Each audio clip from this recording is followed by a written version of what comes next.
Number 2 exact data is wrong.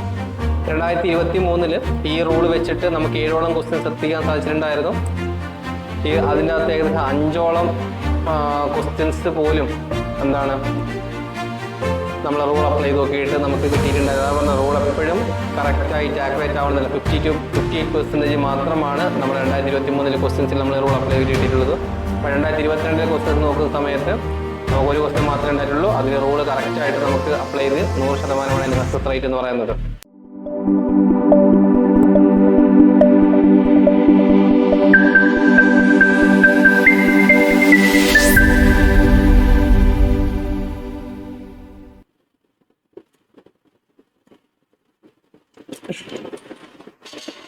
Okay, hi, good evening. Welcome to One Nice Academy. So, നമ്മുടെ പരീക്ഷ 5.0 test സീരീസിന്റെ ആദ്യത്തെ സെഷനാണ് നമ്മളിന്ന് plan ചെയ്തിട്ടുള്ളത്. സോ ആദ്യത്തെ സെഷൻ എന്ന് പറയുന്ന സമയത്ത് കുറച്ച് ഡീറ്റെയിൽ ആയിട്ടുള്ള ഒരു അനാലിസിസ് ആയിരിക്കും നമ്മൾ ഈ ഒരു സെഷനിൽ നോക്കുന്നത്.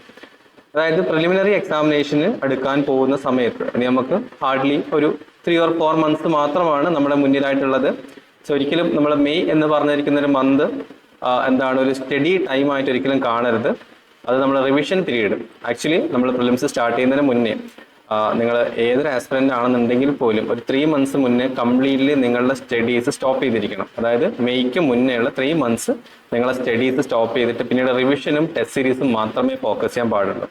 സോ എന്തിനാണ് ഒരു ടെസ്റ്റ് സീരീസ് എടുക്കുന്നത് ചോദിച്ചു കഴിഞ്ഞാൽ ടെസ്റ്റ് സീരീസ് എടുക്കേണ്ടത് വളരെ വളരെ ഇമ്പോർട്ടൻ്റ് കാര്യമാണ്. അപ്പോൾ വളരെ സിമ്പിളായിട്ടൊരു എക്സാമ്പിളായിട്ട് പറയാം. ഇപ്പോൾ ഫോർ എക്സാമ്പിൾ നിങ്ങൾ ഈ പഠിക്കുന്ന ഹിസ്റ്ററി എന്ന് പറഞ്ഞിരിക്കുന്ന സബ്ജക്റ്റ് എടുക്കാം. ഈ ഹിസ്റ്ററി എന്ന് പറഞ്ഞ സബ്ജക്റ്റ് ബോത്ത് UPSC എക്സാമിനേഷൻ ആയിക്കോട്ടെ, അല്ലെങ്കിൽ PSC എക്സാമിനേഷൻ ആയിക്കോട്ടെ, RRB ആയിക്കോട്ടെ, SSC, ACU ഏത് എക്സാമിനേഷൻ ആണെന്നുണ്ടെങ്കിലും ഹിസ്റ്ററി സെയിം ആണ്. ഓക്കെ, നമുക്ക് പഠിക്കുന്ന മെറ്റീരിയൽസും റിസോഴ്സസും ഒക്കെ സെയിം ആണ്. ബട്ട് എന്താണ് ഡിഫറൻസ്? എന്തിനാണ് നമ്മൾ ഈ ഒരു എക്സാമിനേഷൻ അല്ലെങ്കിൽ ടെസ്റ്റ് സീരീസ് എടുക്കുന്നതെന്ന് ചോദിക്കുന്ന സമയത്ത് എക്സാമിനേഷൻ പാറ്റേൺ ഐഡന്റിഫൈ ചെയ്യാൻ വേണ്ടിയിട്ടാണ്. ഓക്കെ, നിങ്ങൾക്ക് എല്ലാവർക്കും അറിയാവുന്ന ഒരു കാര്യമാണ്, PSC പോലെ ആയിരിക്കില്ല നമ്മുടെ UPSC എക്സാമിനേഷൻ എന്നുള്ളത്. സോ അതുകൊണ്ട് തന്നെ ഏറ്റവും ഇമ്പോർട്ടൻ്റ് ആണ് നിങ്ങൾ പ്രിലിംസിന് സീരിയസ് ആയിട്ട് അറ്റൻഡ് ചെയ്യാൻ പോകുന്ന ഒരു ആസ്പിറന്റ് ആണെന്നുണ്ടെങ്കിൽ തീർച്ചയായിട്ടും നിങ്ങൾ ഒരു ടെസ്റ്റ് സീരീസ് എടുക്കേണ്ടതാണ്. ഓക്കെ, അപ്പം അത് തന്നെ പറയാം, ടെസ്റ്റ് സീരീസ് എടുക്കുന്ന സമയത്ത് ടെസ്റ്റ് സീരീസ് കൊണ്ട് മാത്രം അറ്റൻഡ് ചെയ്ത് കഴിഞ്ഞാൽ നിങ്ങൾക്ക് സിവിൽ സർവീസ് ക്ലിയർ ചെയ്യാൻ പറ്റും, പ്രിലിംസ് ക്ലിയർ ചെയ്യാൻ ചോദിച്ചാൽ ഒരിക്കലും പറയാൻ പറ്റില്ല. അപ്പം പ്രിലിംസിന് ടെസ്റ്റ് സീരീസ് ഉണ്ടാവും, മെയിൻസിന് ടെസ്റ്റ് സീരീസ് ഉണ്ടായിരിക്കും, ഇന്റർവ്യൂവിന് നമ്മൾ ഗൈഡൻസ് എടുക്കും. ഓക്കെ, സോ നിങ്ങൾ ഏതൊരു ആസ്പിറന്റ് ആയിക്കോട്ടെ, ഞാൻ എല്ലാ ആസ്പിറൻസിന്റെ ഡീറ്റെയിൽസ് എനിക്ക് കിട്ടിയിട്ടുണ്ടായിരുന്നില്ല. നിങ്ങളൊരു ബിഗിനർ ആയിക്കോട്ടെ, അല്ലെങ്കിൽ ഫസ്റ്റ് അറ്റംപ്റ്റ് കഴിഞ്ഞ ആളുകളായിക്കോട്ടെ, സെക്കൻഡ് അറ്റംപ്റ്റ് കഴിഞ്ഞ ആളായിക്കോട്ടെ, അപ്പോൾ പലപ്പോഴും നിങ്ങൾ ക്വാളിഫൈ ചെയ്യാത്തതിന്റെ കുറച്ച് മിസ്റ്റേക്സും കാര്യങ്ങളൊക്കെ ചിലപ്പോൾ ഉണ്ടായിരിക്കും. അപ്പോൾ നമ്മൾ ഇന്നത്തെ സെഷനിൽ മെയിൻ ആയിട്ട് പ്ലാൻ ചെയ്തിട്ടുള്ളത് കുറച്ച് ടെക്നിക്സുകളാണ്. ടെക്നിക്സുകൾ എന്ന് പറയുന്ന സമയത്ത് പ്രിലിമിനറി എക്സാമിനേഷൻ, അപ്പം എല്ലാവർക്കും അറിയാവുന്ന പോലെ ടോട്ടൽ എല്ലാം പഠിച്ചുകൊണ്ട് നമുക്ക് എക്സാമിനേഷൻ അറ്റൻഡ് ചെയ്യാൻ പറ്റില്ല. ഇനി നിങ്ങൾ കംപ്ലീറ്റ്ലി സിലബസ് കംപ്ലീറ്റ് ചെയ്തിരിക്കുന്ന ഒരു ആസ്പിറന്റ് ആണെന്നുണ്ടെങ്കിൽ പോലും നിങ്ങൾക്ക് ഹാർഡ്ലി ഒരു 20 ക്വസ്റ്റ്യൻസ് നിങ്ങൾക്ക് അറ്റൻഡ് ചെയ്യാൻ സാധിക്കും. ഓക്കെ, ഒരു 20 ക്വസ്റ്റ്യൻസ് വരെ നിങ്ങളുടെ നോളജ് വെച്ച് നിങ്ങൾക്ക് അറ്റൻഡ് ചെയ്യാൻ സാധിക്കും. അപ്പം അറിയാം മേ ബി കട്ട് ഓഫ് എത്ര വരുത്താനുണ്ടായിരിക്കും. ഓക്കെ, ഒരു 85, ഒരു ആവറേജ് 85 ആണ് കട്ട് ഓഫ് ഞാൻ എടുക്കുന്നത്. 85 മാർക്സ് നിങ്ങൾക്ക് ലഭിക്കണമെന്നുണ്ടെങ്കിൽ നിങ്ങൾ മിനിമം ഒരു 43 ക്വസ്റ്റ്യൻസ് റൈറ്റ് ആൻസേഴ്സ് ആയിരിക്കണം. ഓക്കെ, നെഗറ്റീവ് മാർക്കിംഗ് ഉള്ള കാര്യങ്ങൾ എല്ലാവർക്കും അറിയാം. അപ്പോൾ 43ഓളം ക്വസ്റ്റ്യൻസ് നിങ്ങൾ അറ്റൻഡ് ചെയ്യാൻ വേണം. ഈ 43ഓളം ക്വസ്റ്റ്യൻസ് അത് ശരിയാവുകയും വേണം. ഓക്കെ, എന്നാൽ മാത്രമാണ് എന്ത് ചെയ്യാൻ പറ്റും, നമുക്ക് ഈ കട്ട് ഓഫ് എത്താൻ സാധിക്കും. അപ്പോഴത്തെ ഗ്യാപ്പ് നിങ്ങൾ നോക്കൂ. 20 ക്വസ്റ്റ്യൻസ് മാത്രമേ നിങ്ങൾക്ക് എങ്ങനെ പോയാലും നിങ്ങൾക്ക് അറ്റൻഡ് ചെയ്യാൻ സാധിക്കും. നിങ്ങളുടെ നോളജ് വെച്ചിട്ട് അറ്റൻഡ് ചെയ്യാൻ സാധിക്കും. ഓക്കെ, നമ്മൾ കണ്ണും പൂട്ടി എക്സാം എഴുതുക എന്ന് പറയുന്നില്ല, നോളജ് വെച്ച് മാത്രം. കാരണം സിവിൽ സർവീസ് എക്സാമിനേഷൻ, പ്രത്യേകിച്ച് പ്രിലിംസ്, ഫസ്റ്റ് ഓഫ് ഓൾ നടക്കുന്ന ഒരു എലിമിനേഷനാണ്. അതായത് 5 ലക്ഷം മുതൽ ഏകദേശം ഒരു 13 ലക്ഷം ആസ്പിറൻസ് വരെ ഈ പ്രിലിമിനറി എക്സാമിനേഷൻസ് അറ്റൻഡ് ചെയ്യുന്നുണ്ട്. കഴിഞ്ഞ തവണ 13 ലക്ഷം 14 ലക്ഷത്തോളം ആസ്പിറൻസ് ആയിരുന്നു പ്രിലിമിനറി എക്സാമിനേഷന് കൊടുത്തിട്ടുണ്ടായിരുന്നത്. അപ്പോൾ ഇത്രയും ആസ്പിറൻസിൽ നിന്ന് 15,000 ആളുകളിലേക്ക് എടുക്കുന്ന ഫസ്റ്റ് പ്രോസസ്സാണ് സിവിൽ സർവീസ് എക്സാമിനേഷൻ്റെ പ്രിലിമിനറി എന്ന് പറയുന്നത്. അപ്പോൾ അതുകൊണ്ട് തന്നെ എക്സാമിനേഷൻസ് കുറച്ചുകൂടി അനലിറ്റിക്കൽ ബേസ്ഡ് ആയിരിക്കും. ഓക്കെ, പറയാൻ കാരണം നമ്മുടെ രാജ്യത്ത് നടക്കുന്ന ഒരു എക്സാമിനേഷനാണ്. അപ്പം പഠിക്കാൻ നല്ല സൗകര്യങ്ങളുള്ള ആളുകളുണ്ടായിരിക്കും, അതുപോലെ തന്നെ വളരെ പരിമിതമായ സൗകര്യങ്ങളിൽ നിന്ന് പഠിക്കുന്ന ആസ്പിറൻസും ഉണ്ടായിരിക്കും. അപ്പം UPSC ചോദിക്കുന്നത് ഒരു ഫാക്ച്വൽ നോളജ് ആണ്, അല്ലെങ്കിൽ നിങ്ങളൊരു ബുക്ക് കംപ്ലീറ്റ്ലി ബൈഹാർട്ട് ചെയ്ത് ആ ബുക്കിൽ നിന്ന് അതുപോലെ തന്നെ ചോദിക്കാനാണ് UPSC തുടങ്ങുന്നതെന്നുണ്ടെങ്കിൽ ഈ പറഞ്ഞിരിക്കുന്ന പഠിക്കാൻ സൗകര്യമുള്ളതോ അല്ലെങ്കിൽ സാഹചര്യങ്ങളുള്ള ആളുകൾ മാത്രമാണ് സിവിൽ സർവീസ് എക്സാമിനേഷൻ ക്ലിയർ ചെയ്യും. ബട്ട് UPSC എക്സാമിനേഷൻ അങ്ങനെ കണ്ടക്ട് ചെയ്യുന്നതല്ല. എല്ലാവരും ഈ മുൻനിരയിലേക്ക് എത്തിയിരിക്കണം, എസ്പെഷ്യലി ഏറ്റവും ലോവസ്റ്റ് ലെവലുള്ള ആളുകൾ. ഓക്കെ, ലോവർ മിഡിൽ ക്ലാസ് അല്ലെങ്കിൽ ഏറ്റവും ലോവസ്റ്റ് മേഖലയിലുള്ള ആളുകൾ എത്തിയിരിക്കണം. അതുകൊണ്ട് തന്നെ ഒരു ഫാക്ച്വൽസ് ചോദിക്കുന്നത് UPSCയുടെ പ്രിലിംസിൽ നിങ്ങൾ എക്സ്പെക്ട് ചെയ്യേണ്ട. കയറി വന്ന ഒരു 5-6 ക്വസ്റ്റ്യൻസ് ചോദിക്കാം, ബാക്കി കംപ്ലീറ്റ് ക്വസ്റ്റ്യൻസ് ഫ്രെയിം ചെയ്യുന്നത് നിങ്ങളുടെ അനലിറ്റിക്കൽ ബേസിൽ മാത്രമായിരിക്കും. അതായത് നിങ്ങളുടെ ഇന്റലിജൻസ് ടെസ്റ്റിംഗ് ആണ് പ്രിലിമിനറി എക്സാമിനേഷൻ എന്ന് പറയുന്നത്.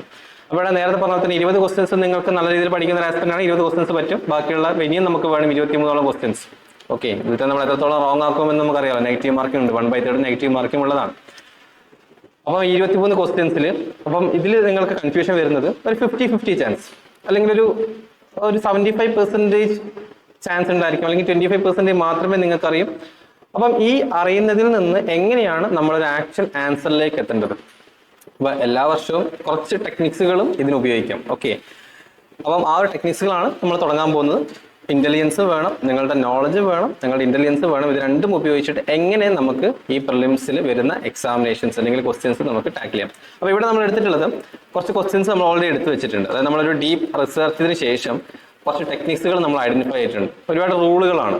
ഓക്കെ, സോ എങ്ങനെയൊക്കെ സ്റ്റേറ്റ്മെന്റ്സ് വന്നു കഴിഞ്ഞാൽ നമുക്ക് എങ്ങനെയൊക്കെ എലിമിനേറ്റ് ചെയ്യാം തുടങ്ങിയിരിക്കുന്ന കാര്യങ്ങളാണ് ഇതിൽ പറഞ്ഞു പോകുന്നത്. അപ്പോൾ നമ്മളതിന് എക്സാമ്പിളായിട്ട് കുറച്ച് ക്വസ്റ്റ്യൻ പേപ്പേഴ്സ് നിങ്ങൾക്ക് ജെന്യുവൻ ആയിട്ട് UPSCയുടെ പ്രീവിയസ് ഇയർ ക്വസ്റ്റ്യൻ പേപ്പേഴ്സ് എടുത്തിട്ട് തന്നെ നമുക്ക് എങ്ങനെ എലിമിനേറ്റ് ചെയ്യാം, എങ്ങനെ ഒരു സ്റ്റേറ്റ്മെന്റ്സ് ഐഡന്റിഫൈ ചെയ്യാം എന്നുള്ള കാര്യങ്ങൾ, അത് കുറച്ച് ഒരു കുറുക്ക് വഴികൾ എന്ന് വേണമെങ്കിൽ പറയാം. ഓക്കെ, ഒരു തമ്പ് റൂൾസ് എന്നൊക്കെ പറയുന്ന പോലത്തെ കുറച്ച് റൂൾസുകളാണ്. അപ്പോൾ ആദ്യം തന്നെ പറയാം, ഈ റൂൾസ് കംപ്ലീറ്റ്ലി 100% ഒരിക്കലും സക്സസ് ആവാറില്ല. എന്നിരുന്നാൽ പോലും ഒരു പരിധി വരെ കുറച്ച് നിങ്ങളുടെ നോളജ് ബാക്കി പറഞ്ഞിരിക്കുന്ന ടെക്നിക്സ് ഉണ്ടെങ്കിൽ ഈസി ആയിട്ട് നിങ്ങൾക്ക് ഒരു 120 മാർക്സ് എബോവ് നിങ്ങൾക്ക് വാങ്ങാൻ സാധിക്കും. ഓക്കെ, അപ്പോൾ നമുക്ക് അതിലേക്ക് കടക്കാം. അതിൽ നമുക്ക് 2 റൂൾസുകളാണ് പറയുന്നത്, ഒന്ന് നെഗറ്റീവ് റൂൾസും ഒന്ന് പോസിറ്റീവ് റൂൾസും എന്തൊക്കെയാണെന്നുള്ള കാര്യങ്ങൾ. ഓക്കെ, സോ അതിലേക്ക് പോകുന്നതിന് മുന്നേ UPSCയുടെ കുറച്ച് ഏരിയാസുകൾ നമുക്ക് കവർ ചെയ്ത് മുന്നോട്ടേക്ക് പോവാം. Okay, so first of all the biggest need for UPSC prelim success. So എന്താണ് UPSCക്ക് ആവശ്യമായിട്ടുള്ളത്? അപ്പോൾ നിങ്ങൾ പഠിക്കുന്ന സമയത്താണെന്നുണ്ടെങ്കിലും മിയർലി ഒരുപാട് നോളജ് അക്വയർ ചെയ്യുന്നതിന് പകരമായിട്ട് UPSCക്ക് എന്താണ് വേണ്ടത്? UPSCക്ക് ആരെയാണ് വേണ്ടത്? UPSCക്ക് ഒരുപാട് നോളജ് ഉള്ള ഒരു മെമ്മറി കാർഡിനല്ല അവർക്ക് ആവശ്യമായിട്ടുള്ളത്.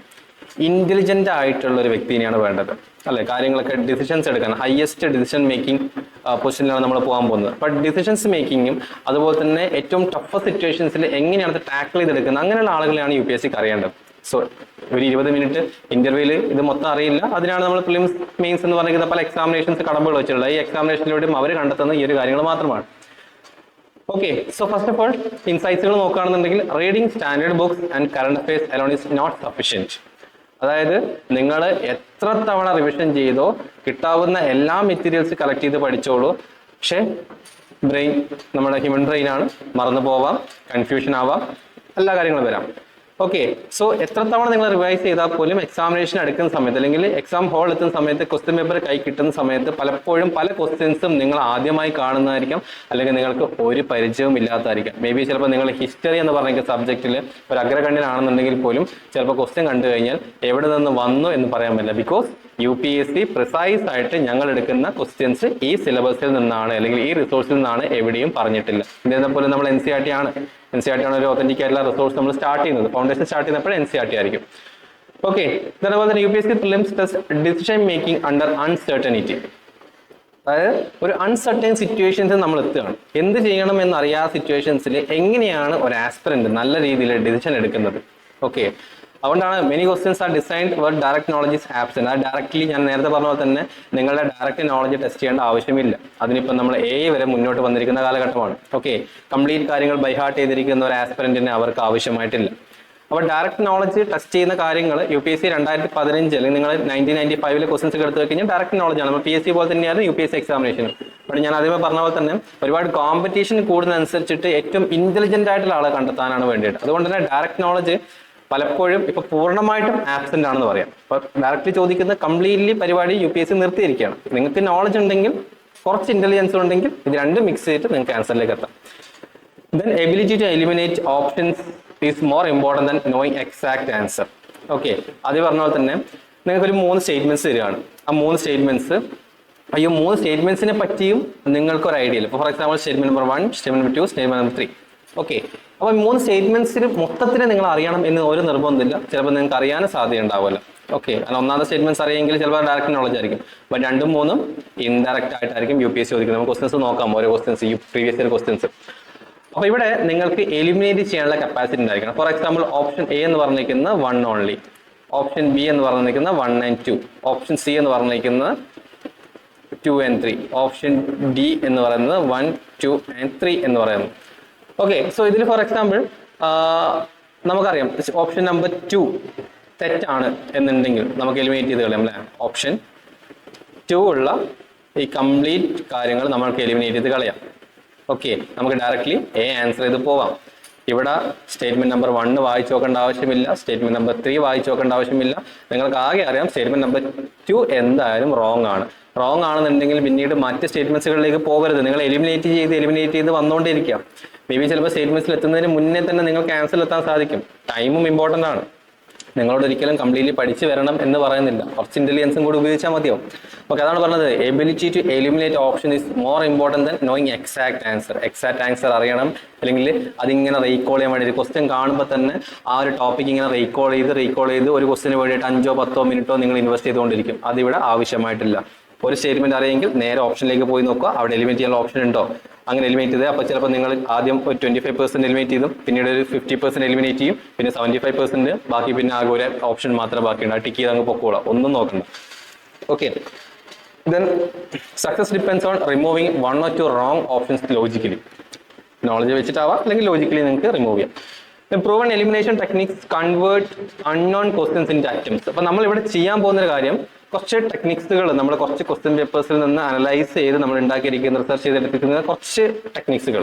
ആ ടെക്നിക്സുകൾ വെച്ചിട്ട് നമുക്കൊരു 95 ക്വസ്റ്റ്യൻസ് വരെ അറ്റൻഡ് ചെയ്യാൻ സാധിക്കുന്നത് എങ്ങനെയാണ്. ഇവൻ തോ റാൻഡം ക്വസ്റ്റ്യൻസ് ആയിക്കോട്ടെ, കുഴപ്പമില്ല, റാൻഡം ക്വസ്റ്റ്യൻസ് ആയിക്കോട്ടെ, ഒന്നും വിഷയമില്ല. ഞാൻ ആ പോർഷനെ കണ്ടിട്ടില്ല, പോർഷനെ അറിയില്ല, എന്നിരുന്നാൽ പോലും ഞാൻ വായിച്ചില്ല, എന്നാൽ പോലും ഞാനൊന്ന് ട്രൈ ചെയ്ത് നോക്കാം. സോ ആ ഒരു സാധനം നമുക്ക് ട്രൈ ചെയ്ത് നോക്കാം. ഞാൻ പറഞ്ഞില്ല 20 ക്വസ്റ്റ്യൻസ് നമ്മൾ കഴിഞ്ഞു, ബാക്കി വരുന്ന 23 ക്വസ്റ്റ്യൻസ് ട്രൈ ചെയ്ത് നോക്കാനുള്ളൊരു കപ്പാസിറ്റി ഡെവലപ്പ് ചെയ്ത് എങ്ങനെയാണെന്നുള്ളതാണ്. Then first of all test series എടുക്കുന്നതിന്റെ മറ്റൊരു ഉപകാരം എന്ന് വെച്ച് കഴിഞ്ഞാൽ നിങ്ങൾക്ക് എക്സാം ഫിയർ മാറും. കാരണം നമ്മളെ ടെസ്റ്റ് സീരീസിന് 47 ടെസ്റ്റ് സീരീസുകളുണ്ട്. ഈ 47 ടെസ്റ്റ് സീരീസുകൾ കഴിയുമ്പോൾ തന്നെ ഏകദേശം മെയ് ആവും. ആ മെയ് കഴിഞ്ഞ് ഒരു 1 or 2 വീക്സിനുള്ളിൽ അടുത്ത സിവിൽ സർവീസിന്റെ ആക്ച്വൽ എക്സാമിനേഷൻ വരും, പ്രിലിംസ് എക്സാമിനേഷൻ വരും. അപ്പോൾ നിങ്ങൾ ഈ 47 എക്സാമിനേഷനും under the same pressure, same examination എഴുതുന്ന ഒരു മോഡിലാണ് നിങ്ങൾ എഴുതുന്നത് എന്നുണ്ടെങ്കിൽ അങ്ങനെ തന്നെ പ്രാക്ടീസ് ചെയ്യണം. നിങ്ങൾ ആ എക്സാമിനേഷൻ ഹാളിൽ എത്തുന്ന സമയത്തും ഒരു ടെസ്റ്റ് സീരീസ് അറ്റൻഡ് ചെയ്യുന്ന ലാഘവത്തിൽ തന്നെ നിങ്ങൾ അറ്റൻഡ് ചെയ്ത് പോകും. അപ്പോൾ ഓട്ടോമാറ്റിക്കലി നിങ്ങൾക്ക് ഫിയർ ഉണ്ടാവില്ല, അതുപോലെ തന്നെ നിങ്ങൾ പാനിക് ആവില്ല, നിങ്ങൾ ബബ്ലിങ്ങിൽ മിസ്റ്റേക്സ് വരത്തില്ല, ക്വസ്റ്റ്യൻസ് കണ്ടു കഴിഞ്ഞ് ഡൗട്ട് അടിക്കില്ല, നിങ്ങൾക്ക് തലകറക്കം വരില്ല, ഒരുപാട് പ്രശ്നങ്ങൾ മാറ്റാൻ സാധിക്കും. ഓക്കെ, അതുകൊണ്ടാണ് നമ്മൾ ടെസ്റ്റ് സീരീസ് അത്രത്തോളം കൂടുതൽ തരുകയും ചെയ്യുന്നത്. നിങ്ങൾ ആ മൈൻഡിൽ പ്രാക്ടീസ് ചെയ്യിപ്പിക്കുകയാണ്. ഓക്കെ, ഇത് ജസ്റ്റ് ഒരു എക്സാമിനേഷൻ. അല്ലെങ്കിൽ നിങ്ങൾ അത്രയും പഠിച്ചു, നിങ്ങൾ ഒരു ടെസ്റ്റ് സീരീസും അറ്റൻഡ് ചെയ്യുന്നില്ല, ഡയറക്ട്ലി എക്സാമിനേഷന് പോയിരിക്കുകയാണ്. ആദ്യത്തെ ക്വസ്റ്റ്യൻസ് വായിക്കുന്നു, 1-2 ക്വസ്റ്റ്യൻസ്, ഫസ്റ്റ് ക്വസ്റ്റ്യൻസ് തന്നെ ഡിഫിക്കൽട്ട് ക്വസ്റ്റ്യൻസ്, ഒന്നും നിങ്ങൾക്ക് അറിയില്ല, പോയി നിങ്ങളുടെ കംപ്ലീറ്റ് കോൺഫിഡൻസ് അവിടെ പോവാണ്. നിങ്ങൾ എക്സാം ഹാളിൽ ഇരുന്നിട്ട് നിങ്ങൾ പേടിക്കാൻ തുടങ്ങും, അവിടെ പാനിക് ആവാൻ തുടങ്ങും. ഓക്കെ, പാനിക് ആവാൻ തുടങ്ങിയാൽ നിങ്ങൾ ടൈം റൺ ചെയ്തുകൊണ്ടിരിക്കുകയാണ്. ഇവൻ ചിലപ്പോൾ 2-3 പേജ് മറിച്ചിട്ട് കഴിഞ്ഞാൽ ഒരുപാട് ക്വസ്റ്റ്യൻസ് ഉണ്ടായിരിക്കും അറിയാവുന്നത്, അതൊന്നും നിങ്ങൾ നോക്കില്ല, നിങ്ങൾ പാനിക്കാം, എക്സാമിനേഷൻ കൊള്ളാവും, പിന്നെ അടുത്ത വർഷത്തേക്ക് നമ്മൾ ട്രൈ ചെയ്യേണ്ടി വരും. ഓക്കെ, സോ അതുകൊണ്ടാണ് ടെസ്റ്റ് സീരീസ് എടുക്കുന്നത്. നമ്മൾ സ്ലോ, നിങ്ങൾ പഠിക്കുന്നതിനുപരി നിങ്ങൾ 2 മണിക്കൂർ കൊണ്ട് എക്സാമിനേഷൻ ചെയ്ത് തീർക്കുന്നുണ്ടോ, 2 മണിക്കൂർ കൊണ്ട് നിങ്ങൾക്ക് എല്ലാം വായിച്ച് തീർക്കാൻ സാധിക്കുന്നുണ്ടോ. വായന ഒരു ഇമ്പോർട്ടൻ്റ് ആയിട്ടുള്ള ഫാക്ടറാണ്. സ്പീഡിൽ വായിക്കാനുള്ള കപ്പാസിറ്റി ഡെവലപ്പ് ചെയ്തെടുക്കണം. അതുപോലെ തന്നെ OMR ബബിൾ ചെയ്യുന്ന സമയത്ത് മിസ്റ്റേക്സ് വന്നാലും അത് മിസ്റ്റേക്ക് ആണ്. ചിലപ്പോൾ നല്ലൊരു നിങ്ങൾക്ക് അറിയാവുന്ന ആൻസർ ആണെങ്കിൽ പോലും നിങ്ങൾ അവിടെ മിസ്റ്റേക്സ് വരുത്തിയിരിക്കും, അതും ഉണ്ടാവാൻ പാടില്ല. ഓക്കെ, സോ ഇങ്ങനത്തെ കാര്യങ്ങളൊന്നും ഉണ്ടാവാതിരിക്കാനും ഒരു ടെസ്റ്റ് സീരീസ് നിങ്ങളെ ഹെൽപ്പ് ചെയ്യും. ബിക്കോസ് നമ്മൾ അതുമായിട്ട് യൂസ്ഡ് ആവുക എന്ന് പറയും. Okay, so time management is a critical as preparation. പ്രിപ്പറേഷനിൽ നിങ്ങൾ എങ്ങനെയൊക്കെ ടൈം മാനേജ് ചെയ്യുന്നു അതേപോലെ തന്നെ നിങ്ങളുടെ എക്സാമിനേഷനിൽ നിങ്ങൾ ടൈം മാനേജ് ചെയ്യണം. അതേപോലെ തന്നെ നിങ്ങൾ ടെസ്റ്റ് സീരീസിലും. ഇപ്പോൾ ടെസ്റ്റ് സീരീസിൽ തന്നെ നിങ്ങൾ ഓരോ ടെസ്റ്റ് സീരീസ് എടുക്കുന്ന സമയത്തും ഒരു UPSC എക്സാമിനേഷൻ എഴുതുകയാണ് എന്നൊരു മൈൻഡ് സെറ്റിൽ എഴുതാൻ ശ്രമിക്കുക. ഇപ്പം നമ്മൾ ക്വസ്റ്റ്യൻസ് അപ്ലോഡ് ചെയ്ത് തരും, ഏതെങ്കിലും സമയത്ത് വന്നിട്ട് നിങ്ങൾ അറ്റൻഡ് ചെയ്യണം എന്നൊന്നും പറയുന്നില്ല.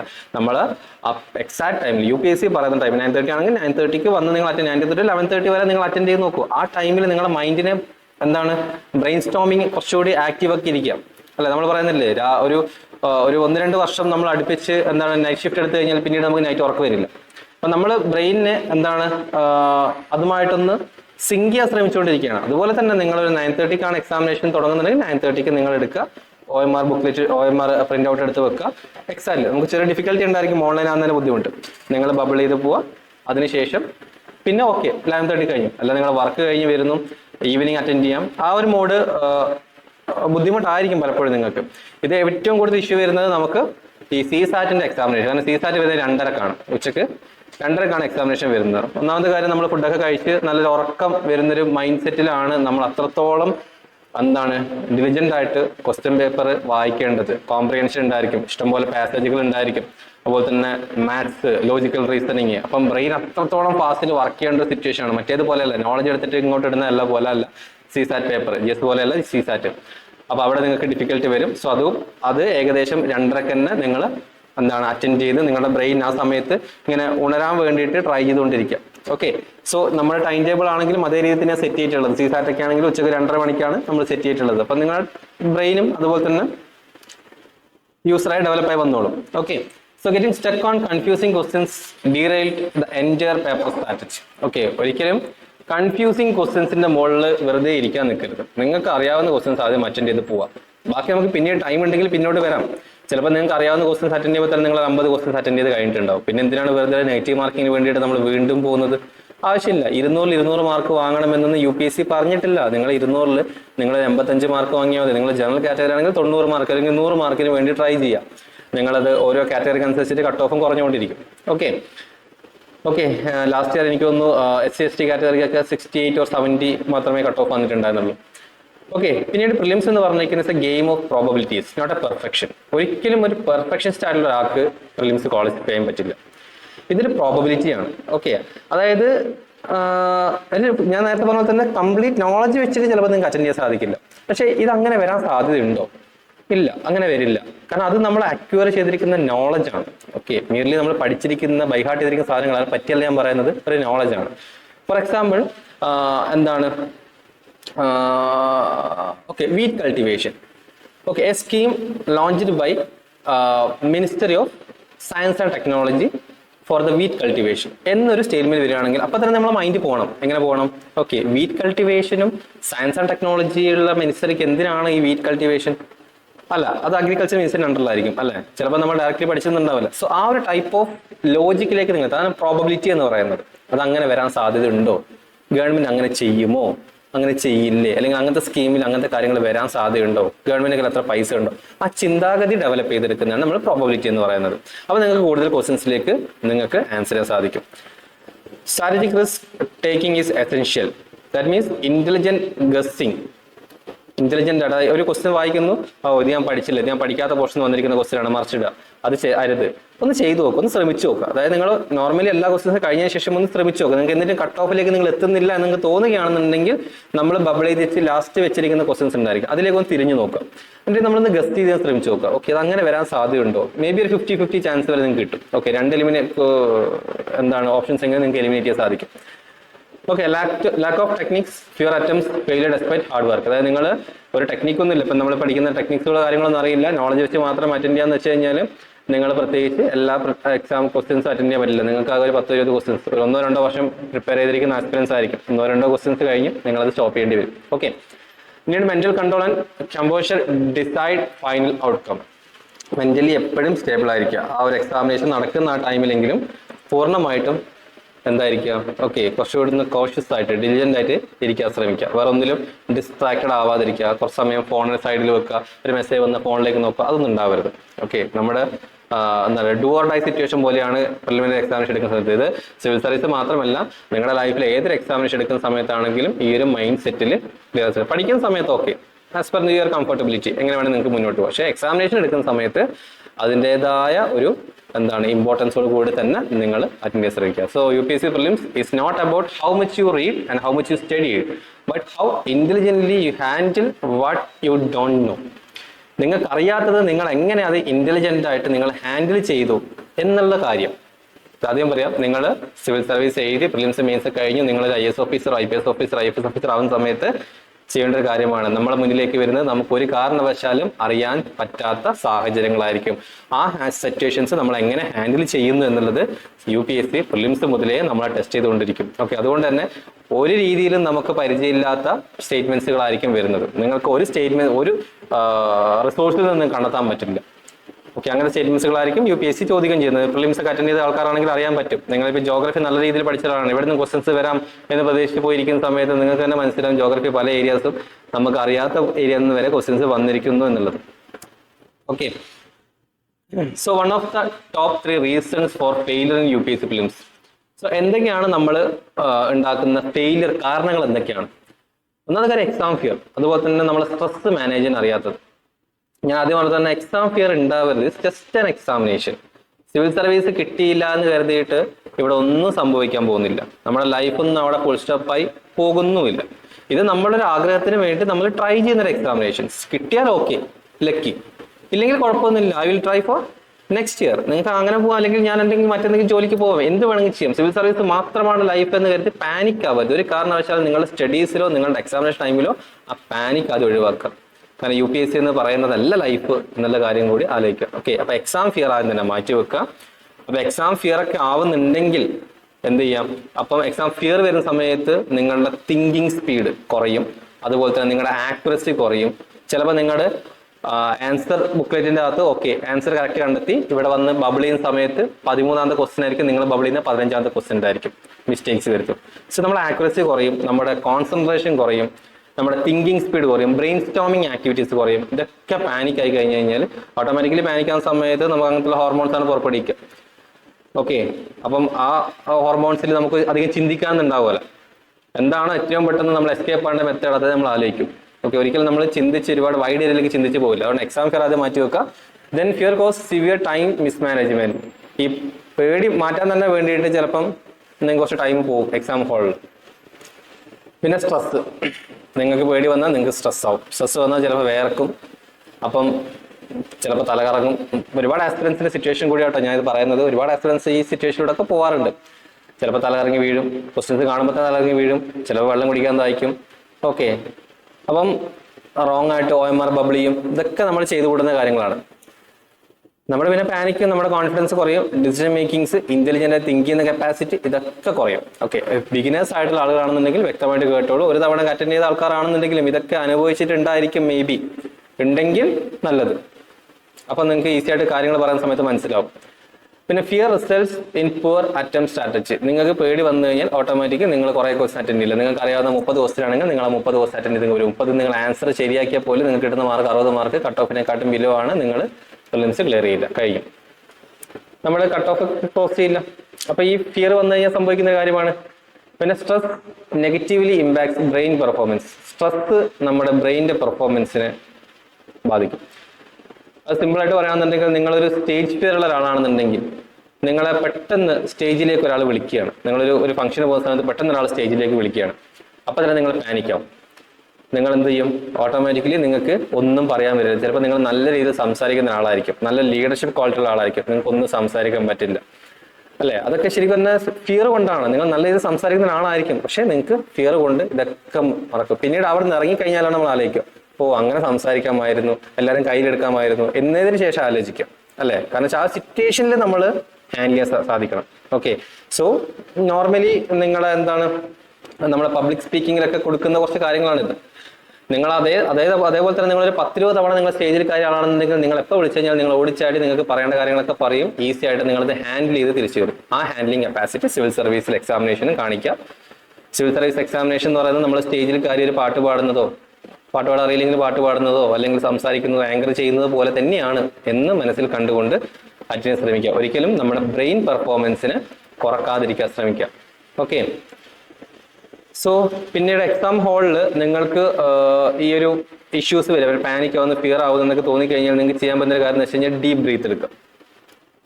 ഓക്കെ, നന്നായിട്ടൊന്ന് ഒരു 3-4-5 തവണ ശ്വാസം എടുത്താൽ തന്നെ ഏകദേശം നിങ്ങൾ ഓക്കെയാവും. നല്ല രീതിയിൽ ഓക്സിജൻ സർക്കുലേഷനൊക്കെ വന്നാൽ ഓക്കെയാവും. പിന്നീട് വെള്ളം കുടിക്കുക, ഹൈഡ്രേഷൻ. അപ്പം നല്ല രീതിയിൽ ഹൈഡ്രേറ്റഡ് ആയി കഴിഞ്ഞ് കഴിഞ്ഞാൽ നിങ്ങളുടെ ബ്രെയിൻ കുറച്ചുകൂടി ഇമ്പ്രൂവ് ആവും. പിന്നീട് സിറ്റുവേഷനെ പറ്റി ഓക്കെ ഈ വർഷം കിട്ടിയില്ലെങ്കിൽ എനിക്കൊരു ജീവിതമേ ഇല്ല എന്ന് ചിന്തിക്കരുത്. ഈ വർഷത്തിൽ അടുത്ത വർഷം ഓക്കെ, ജസ്റ്റ് ആൻ എക്സാമിനേഷൻ. അതെപ്പോഴും മൈൻഡിൽ വെക്കുക, ജസ്റ്റ് ആൻ എക്സാമിനേഷൻ. നമ്മുടെ 3 days പറഞ്ഞ ഓളിസ്പെൽ എന്ന് പറയുന്ന പോലെ ഒരു ജസ്റ്റ് ഒരു എക്സാമിനേഷൻ ആണ്. എൻ്റെ കഴിവിന്റെ പരമാവധി ഞാൻ ശ്രമിച്ചു നോക്കും. കിട്ടിയില്ലെങ്കിൽ ഓക്കെ, കുഴപ്പമില്ല, ഞാൻ വീണ്ടും ട്രൈ ചെയ്ത് നോക്കാം.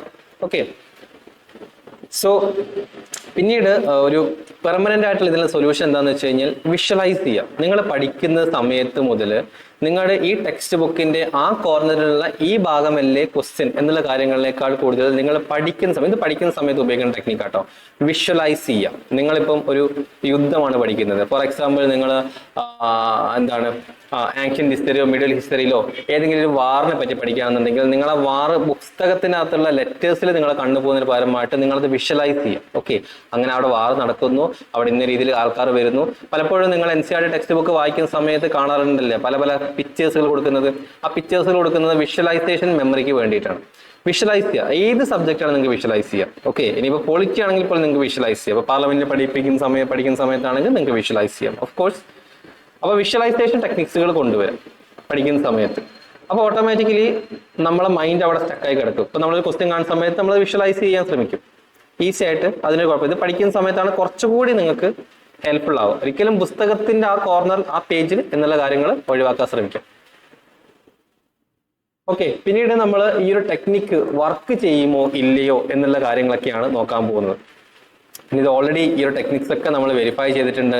പിന്നെ ഈ സ്ലൈഡ് ഒന്ന് വായിച്ച് നോക്കിയാൽ മതി, ഞാനത് ഡീറ്റെയിൽ ആയിട്ട് പറഞ്ഞു പോകുന്നില്ല. നമുക്ക് ആദ്യം കുറച്ച് ടെക്നിക്സുകൾ, പോസിറ്റീവ് റൂൾസ് നെഗറ്റീവ് റൂൾസും ഉണ്ട്. പോസിറ്റീവ് റൂൾസ് നമുക്ക് നാളേക്ക് എടുക്കാം, നെഗറ്റീവ് റൂൾസ് നമുക്ക് ഇന്നെടുത്ത് തീർക്കുകയും ചെയ്യാം.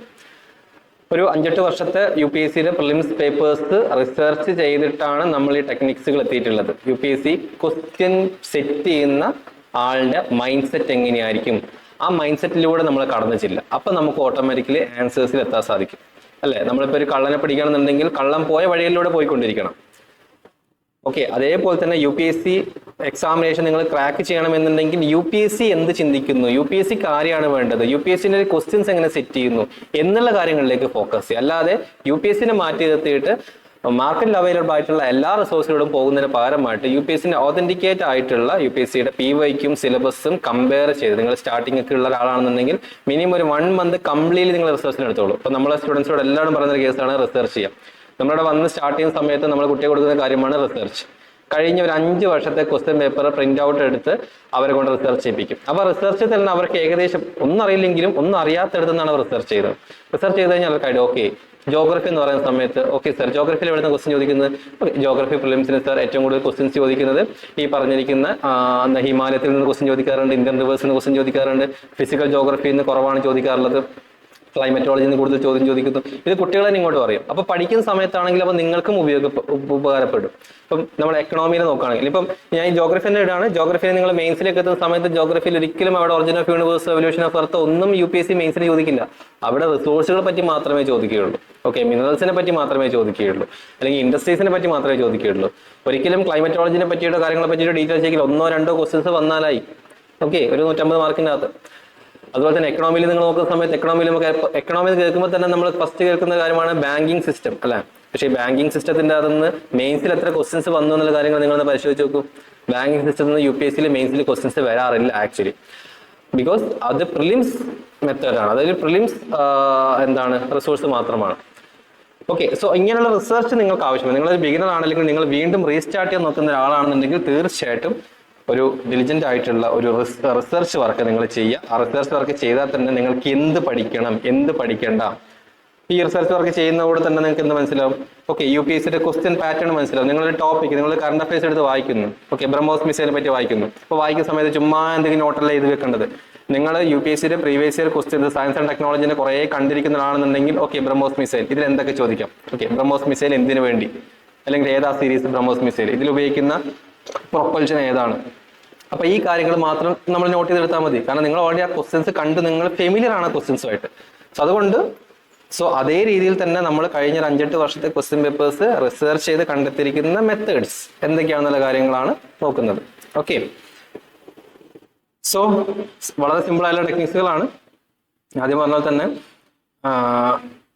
ഈ മെത്തേഡ്സും കൂടെ ഉപയോഗിക്കുക. ബാക്കി കുറച്ച് നോളജ് വേണം കേട്ടോ. പിന്നെ എല്ലാ സമയത്തും ഇത് സക്സസ് ആവണമെന്ന് നിർബന്ധമില്ല. ഒരു 75% ഒരു 80% ആക്യുറസി മാത്രമേ ഇതിലുണ്ടായിരിക്കും. ബാക്കി നിങ്ങളുടെ നോളജ് വേണം. ഒരു ചീറ്റ് കോഡ് എന്ന് വെച്ചിട്ടൊന്നും സിവിൽ സർവീസ് ക്ലിയർ ചെയ്യാൻ പറ്റില്ല. പക്ഷെ ഒരു പരിധി വരെ നമുക്ക് നമ്മുടെ കട്ട് ഓഫ് മറികടക്കാൻ പറ്റും. ഒരു പരിധി വരെ നിങ്ങളുടെ നോളജും ആവശ്യമാണ്. അതുകൊണ്ട് ഒന്നും പഠിക്കാതെ വന്ന് ടെക്നിക്സ് മാത്രം പഠിച്ചു അതുകൊണ്ട് ക്വാളിഫൈ ചെയ്യണമെന്ന് വിചാരിക്കരുത്. കുറച്ച് നിങ്ങളെ പഠിത്തം വേണം. ഓക്കെ, അപ്പോൾ only knowledge of standard books and current affairs not guaranteed success. ഒരിക്കലും നിങ്ങൾ ടെക്സ്റ്റ് ബുക്ക് പഠിച്ചത് കൊണ്ട് മാത്രം സക്സസ് ആവണമെന്നില്ല, ബട്ട് നോളജും വേണം. അതുപോലെ തന്നെ നമ്മുടെ ഈ ടെക്നിക്സുകൾ ഉപയോഗിക്കാന്നുണ്ടെങ്കിൽ സക്സസ് ആയിട്ട് 120 അബോവ് നിങ്ങൾക്ക് മാർക്ക് വാങ്ങാൻ സാധിക്കും. അതുപോലെ തന്നെ ഈ ഒരു ടെക്നിക്സുകൾ മാത്രം നിങ്ങൾ ഉപയോഗിച്ചിട്ട് നിങ്ങൾ എക്സാം അറ്റൻഡ് ചെയ്യാൻ പോകുന്നുണ്ടെങ്കിൽ ഒരിക്കലും നിങ്ങൾ സക്സസ് ആവില്ല. അതുപോലെ തന്നെ അതെനിക്ക് റെക്കമെൻഡ് ചെയ്യുന്ന ഒരു കാര്യമല്ല. ഒരുപാട് പേര് പഠിക്കുന്നില്ലേ, നമ്മൾ അതിൻ്റെ ഇടയിൽ പോയിട്ട് കുറച്ച് ചീറ്റ് കോഡുകൾ മാത്രം ഉപയോഗിച്ചിട്ട് ക്വസ്റ്റ്യൻ പേപ്പർ മോഷ്ടിച്ചിട്ട് പഠിക്കുന്ന പോലത്തെ ഒരു മെത്തേഡാണ്. സോ അതുകൊണ്ട് അതൊന്നും നടക്കില്ല. ഓക്കെ, സോ ഇമ്പോർട്ടൻ്റ് ആയിട്ടുള്ള കാര്യങ്ങൾ ഈ ടെക്നിക്സ് എന്ന് പറഞ്ഞാൽ കോംപ്ലിമെന്ററി ടെക്നിക്സുകൾ, അതായത് നിങ്ങളുടെ നോളജിന്റെ കൂടെ നിങ്ങൾ സപ്പോർട്ടീവ് ആയിട്ട് വരുന്ന കുറച്ച് കാര്യങ്ങളാണ്. ഓക്കെ, ഒരു പരിധി വരെ ഒരു 50% നിങ്ങൾ എത്തി, ബാക്കി 50% ചിലപ്പോൾ ടെക്നിക്സുകൾ എത്താൻ സാധിക്കും. ഓക്കെ, സോ ഈ ടെക്നിക്സുകൾ കൊണ്ട് നമ്മൾ വർക്കായ ടോട്ടൽ ക്വസ്റ്റ്യൻസിൽ നിന്ന് വർക്കായിരിക്കുന്ന ക്വസ്റ്റ്യൻസുകളാണ് നമ്മൾ 2020, 2021, 2023 വർഷങ്ങളിൽ. അപ്പോൾ 2020 നോക്കുകയാണെന്നുണ്ടെങ്കിൽ ഏകദേശം 38ഓളം ക്വസ്റ്റ്യൻസ് നമ്മൾ ഈ ടെക്നിക്സുകൾ കൊണ്ട് നമുക്ക് ആൻസർ ചെയ്യാൻ സാധിക്കുമായിരുന്നു. അതിൽ ഏകദേശം ഈ ഒരു ടെക്നിക്സുകൾ മാത്രം ഉപയോഗിച്ചിട്ട് നമ്മളൊരു 3 ഓപ്ഷൻസ് വരെ നമുക്ക് എലിമിനേറ്റ് ചെയ്യാൻ പറ്റും. 18 ക്വസ്റ്റ്യൻസിന്റെ വരെ 3 ഓപ്ഷൻസ് നമുക്ക് എലിമിനേറ്റ് ചെയ്യാൻ സാധിച്ചിട്ടുണ്ടായിരുന്നു. പിന്നീട് ഒരു 13 ക്വസ്റ്റ്യൻസിന്റെ വരെ നമുക്ക് 2 ഓപ്ഷൻസ് എലിമിനേറ്റ് ചെയ്യാൻ സാധിച്ചിട്ടുണ്ടായിരുന്നു. ഓരോ ഓപ്ഷൻസ് എലിമിനേറ്റ് ചെയ്യാൻ സാധിക്കുന്ന 7 ക്വസ്റ്റ്യൻസ്, പിന്നെ ഈ ടെക്നിക്സ് വർക്ക് ചെയ്യാത്തൊരു 9 ക്വസ്റ്റ്യൻസ്. ഓക്കെ, ദാറ്റ് മീൻസ് 38ഓളം ക്വസ്റ്റ്യൻസ് നമ്മൾ എടുക്കുകയാണെന്നുണ്ടെങ്കിൽ ഈ 38ഓളം ക്വസ്റ്റ്യൻസിന്റെ അകത്ത് നമ്മൾ ഈ ടെക്നിക്സുകളെ വെച്ച് സപ്പോർട്ട് ചെയ്ത് നോക്കുന്ന സമയത്ത് നമുക്കൊരു 18 ക്വസ്റ്റ്യൻസിന്റെ 3 ഓപ്ഷൻസ് എലിമിനേറ്റ് ചെയ്യും. അതായത് നമ്മൾ ആൻസറിലേക്ക് എത്തി. പിന്നെ ഒരു 13 ക്വസ്റ്റ്യൻസിന്റെ 2 ഓപ്ഷൻസ് എലിമിനേറ്റ് ചെയ്യും. അതായത് നമ്മൾ 50-50 ചാൻസിൽ എത്തി. അപ്പൊ അതിന് സപ്പോർട്ടീവായിട്ട് ഈ ടെക്നിക്സുകൾ നിങ്ങളെ ഹെൽപ്പ് ചെയ്യും എന്നാണ് പറഞ്ഞിട്ടുള്ളത്. അപ്പൊ ഇത് ഓരോ വർഷത്തെയും ഇത്രത്തോളം ക്വസ്റ്റ്യൻസ് വർക്ക് ചെയ്തിട്ടുണ്ട്. അത് ഇവിടെ നോക്കൂ, 51 ക്വസ്റ്റ്യൻസിന്റെ അകത്ത് 29 ക്വസ്റ്റ്യൻസ് വരെ നിങ്ങൾക്ക് എന്ത് ചെയ്തു, ഈ ടെക്നിക്സുകൾ മാത്രം വെച്ച് നിങ്ങൾക്ക് ആൻസർ ചെയ്യാൻ പറ്റും. അപ്പം 29 എന്ന് പറയുന്ന സമയത്ത് ഓട്ടോമാറ്റിക്കലി ഏകദേശം എത്ര മാർക്കായി? 48 മാർക്കായി അല്ലേ? 58 മാർക്കായി. 58 മാർക്ക് വരെ നിങ്ങൾ ടെക്നിക്സ് കൊണ്ട് തന്നെ നിങ്ങൾക്ക് നേടാൻ പറ്റും. ബാക്കി കുറച്ച് നോളജ് വെച്ച് കൊടുത്താൽ മതി മക്കളെ. Okay, so UPSC prelims is not about perfect accuracy. It's about maximizing attempts. എത്രത്തോളം നിങ്ങൾ ക്വസ്റ്റ്യൻസ് അറ്റൻഡ് ചെയ്യിപ്പിക്കാം. 70 ക്വസ്റ്റ്യൻസ് 70 to 80 ക്വസ്റ്റ്യൻസ് വരെ നിങ്ങൾ അറ്റൻഡ് ചെയ്യാൻ ശ്രമിക്കണം. എന്നാൽ മാത്രമേ നമ്മൾ ഈ നെഗറ്റീവ്സ് ഒക്കെ കഴിഞ്ഞ് നമ്മൾ കട്ട് ഓഫ് ഒന്ന് മറികടക്കും. എന്ന് കരുതിയിട്ട് ഇതിനകത്തുള്ള കംപ്ലീറ്റ് നെഗറ്റീവ്സ് ആയി കഴിഞ്ഞാൽ ഉള്ള മാർക്കിനെക്കാട്ടും കുറയാൻ സാധിക്കുന്നു. പിന്നെ how to use these techniques while reading the questions paper, circle or underline the important keywords. അപ്പം ആദ്യം തന്നെ നിങ്ങൾ ക്വസ്റ്റ്യൻ പേപ്പർ വായിക്കുന്ന സമയത്ത് ഇമ്പോർട്ടൻ്റ് ആയിട്ടുള്ള കീവേഡ്സ് എന്ന സമയത്ത് എന്തിനെ പറ്റിയാണ് ചോദിക്കുന്നത്, എന്താണ് ക്വസ്റ്റ്യൻ്റെ ക്രക്സ് പാർട്ട്, അതിനൊന്ന് അണ്ടർലൈൻ ചെയ്ത് വെക്കുക. പിന്നീട് 100% നിങ്ങൾ എല്ലാ സ്റ്റേറ്റ്മെന്റ്സും വായിച്ചു നോക്കാൻ ശ്രമിക്കുക. ഓക്കെ, അതായത് നിങ്ങൾ എലിമിനേഷൻ എത്തുന്നില്ല എന്നുണ്ടെങ്കിൽ മാത്രം എന്ത് ചെയ്യുക, നിങ്ങൾ കംപ്ലീറ്റ്ലി സ്റ്റേറ്റ്മെന്റ്സുകൾ വായിച്ചു നോക്കാൻ ശ്രമിക്കുക. ഓക്കെ, റോങ് ആണെന്നുണ്ടെങ്കിൽ നിങ്ങൾ ഷുവർ ആണെന്നുണ്ടെങ്കിൽ എലിമിനേറ്റ് ചെയ്ത് കളഞ്ഞോളൂ, ബാക്കി ഒന്നും നോക്കേണ്ടതില്ല. പിന്നെ ഈ ടെക്നിക്സുകൾ തന്നെ നിങ്ങൾ കുറച്ച് പ്രീവിയസ് ഇയർ ക്വസ്റ്റ്യൻസിൻ്റെ അകത്ത് നിങ്ങൾ റിവൈസ് ചെയ്ത് വെക്കുക. അപ്പം നമ്മൾ ഈ ക്ലാസ് കഴിഞ്ഞ് കഴിഞ്ഞാൽ നിങ്ങൾ ഈ ടെക്നിക്സുകൾ വെച്ചിട്ട് നിങ്ങൾ പ്രീവിയസ് ഇയർ ക്വസ്റ്റ്യൻസിൽ ഒന്ന് അനലൈസ് ചെയ്ത് നോക്കുക. ഈ ടെക്നിക്സ് വർക്ക് ആവുന്നുണ്ടോ, ഒരുപാട് തവണ നിങ്ങൾ പ്രാക്ടീസ് ചെയ്ത് നോക്കുക. Okay, so whenever you are analyzing any statements of questions regarding whether the statement is correct or incorrect, please always remember your knowledge comes first, then your logic, then these techniques. അപ്പോൾ നിങ്ങൾ ക്വസ്റ്റ്യനിലേക്ക് എത്തുന്ന സമയത്ത് ആദ്യം വരേണ്ടത് നിങ്ങളുടെ knowledge ആയിരിക്കണം, പിന്നീട് ലോജിക്. ഇതങ്ങനെ സംഭവിക്കുമോ, അങ്ങനെ ആവാൻ സാധ്യതയുണ്ടോ, അതിനുശേഷം ഈ ടെക്നിക്സിനെയും കൂടി വെച്ചിട്ട് ബാക്ക് ചെയ്യുക. ഓക്കെ, ഒരിക്കലും ഈ ടെക്നിക്സുകൾ മാത്രം കൊണ്ട് അപ്ലൈ ചെയ്ത് കൊടുക്കരുത്, കാരണം ടെക്നിക്സിൽ തന്നെ നെഗറ്റീവ്സ് കാണിച്ചു തരാം. അപ്പം നമ്മൾ നമ്മുടെ തമ്പ് റൂൾസ് അല്ലെങ്കിൽ ആ ഒരു മാസ്റ്ററി ടെക്നിക്സിലേക്ക് കടക്കുകയാണ്. നമ്മൾ ആദ്യമായിട്ട് പറയുന്ന നെഗറ്റീവ് റൂൾസ്, ഏകദേശം 13ഓളം നെഗറ്റീവ് റൂളുകളുണ്ട്. അപ്പോൾ പലപ്പോഴും നിങ്ങൾ കേട്ടൊരു കാര്യമായിരിക്കും പല സ്ഥലങ്ങളിലും. അപ്പം എക്സ്ട്രീം സ്റ്റേറ്റ്മെന്റ് റോങ് ആയിരിക്കും എന്നുള്ളത്. ഓക്കെ, സോ ഞാൻ ഈ ടെക്നിക്സ് പറയുന്ന സമയത്ത് ഇത് കംപ്ലീറ്റ്ലി വർക്ക് ചെയ്യുമെന്ന് ഞാൻ ഒരിക്കലും പറയില്ല. 60% മാത്രമേ പല ടെക്നിക്സുകളും വർക്ക് ചെയ്യൂ, ബാക്കി നിങ്ങളുടെ ലോജിക്കും ഉപയോഗിച്ചിരിക്കണം. അതുകൊണ്ട് ഇവിടെ പറയുന്നത് നോക്കുന്ന സമയത്ത് എക്സ്ട്രീം സ്റ്റേറ്റ്മെന്റ്സ് എപ്പോഴും റോങ് ആയിരിക്കും. ഓക്കെ, ഒന്നാമത്തെ നെഗറ്റീവ് റൂൾസ് നമുക്ക് അത് എലിമിനേറ്റ് ചെയ്ത് കളയാം. അപ്പൊ എന്താണ് എക്സ്ട്രീം സ്റ്റേറ്റ്മെന്റ്സ്? അതായത് always, mandatory, unlimited, all, impossible, enormously, none, cannot, any, largest, no, entirely, never, anywhere എന്നൊക്കെ പറയുന്ന കാര്യങ്ങൾ നിങ്ങളുടെ സ്റ്റേറ്റ്മെന്റ്സിൽ ഉണ്ടെങ്കിൽ നിങ്ങൾക്ക് അത് ഈസി ആയിട്ട് എലിമിനേറ്റ് ചെയ്ത് കളയാം. എലിമിനേറ്റ് ചെയ്ത് കളയുന്നതിന് മുന്നേ ഓക്കെ, നിങ്ങൾ എനിവേർ കണ്ടു, ഒരു സ്റ്റേറ്റ്മെന്റ് എനിവേർ കണ്ടു, അപ്പം തന്നെ എലിമിനേറ്റ് ചെയ്ത് കളയാം. അത് ചെയ്യരുത്. ബിക്കോസ് നിങ്ങളത് വായിച്ചും കൂടി നോക്കണം. വായിക്കും കൂടി ചെയ്താൽ മാത്രമാണ് നിങ്ങൾക്ക് എന്ത് ചെയ്യാൻ സാധിക്കൂ, അത് ഐഡന്റിഫൈ ചെയ്യാൻ സാധിക്കുകയുള്ളൂ. ഓക്കെ, അല്ലാതെ എനിവേർ കണ്ടു അല്ലെങ്കിൽ കാനോട്ട് കണ്ടു ഇമ്പോസിബിൾ കണ്ടു അപ്പം അത് മാത്രം അണ്ടർലൈൻ ചെയ്ത് എന്ത് ചെയ്യും, ഓക്കെ അതങ്ങ് എലിമെന്റ് വായിച്ച് നോക്കുക. ലോജിക്ക് ആദ്യം നിങ്ങളുടെ നോളജ് വന്ന് നോക്കുക, എന്നിട്ട് ലോജിക്ക് വന്ന് നോക്കുക, എന്നിട്ട് നിങ്ങളുടെ ഈ ടെക്നിക്സ് ഉപയോഗിക്കാം. Okay, example of extreme statements നമ്മൾ നോക്കുകയാണെന്നുണ്ടെങ്കിൽ carbon fibres once used cannot be recycled. ഓരോ സ്റ്റേറ്റ്മെന്റ്സുകളാണ് 2023 വന്നിരിക്കുന്ന ഓരോ സ്റ്റേറ്റ്മെന്റ്സുകൾ മാത്രമേ കാണിക്കുന്നുള്ളൂ. Carbon fibres once used cannot be recycled. ഇവിടെ കനോട്ട് എന്ന് പറഞ്ഞിരിക്കുന്ന എക്സ്ട്രീം സ്റ്റേറ്റ്മെന്റ് ആണ്. സോ ഒബ്വിയസ്ലി ഈ ഒരു സ്റ്റേറ്റ്മെന്റ് തെറ്റായിരിക്കും, ഏതോ ക്വസ്റ്റ്യനിൽ വന്നതാണ്. ഓക്കെ, ഇത് 2022 ക്വസ്റ്റ്യൻ നോക്കാം. ക്വസ്റ്റ്യൻ നമ്പർ 28 ആണ്. Monazite occurs natural in the entire Indian coastal Sands in India. Okay, monazite നമ്മുടെ എൻറ്റയർ ഇന്ത്യൻ കോസ്റ്റൽ സാൻഡിൽ കാണാൻ സാധിക്കും. അവിടെ എൻറ്റയർ എന്ന് പറഞ്ഞിരിക്കുന്ന ഒരു എക്സ്ട്രീം സ്റ്റേറ്റ്മെന്റ്സ് വരികയാണ്. ഓക്കെ, എക്സ്ട്രീം ആയിട്ട് പറയുകയാണ്. ഇത് മാത്രമേ ഉള്ളൂ, ഇതിനപ്പുറത്തേക്ക് ഒന്നുമില്ല. അതാണ് എക്സ്ട്രീമിസം അല്ലെങ്കിൽ എക്സ്ട്രീം എന്ന് പറയുന്നത്. ഓക്കെ, സോ ആ ഒരു സ്റ്റേറ്റ്മെന്റ് തെറ്റായിരിക്കും. അപ്പൊ എക്സ്ട്രീം സ്റ്റേറ്റ്മെന്റ്സ് എപ്പോഴും റോങ് ആയിരിക്കും. ഇതാണ് നമ്മുടെ ഫസ്റ്റ് റൂൾ എന്ന് പറയുന്നത്. Many marginal farmers in an area together make a contract with a corporate body and surrender their land to the corporate body for a fixed term, for which the corporate body makes a payment or agreed amount to the farmers.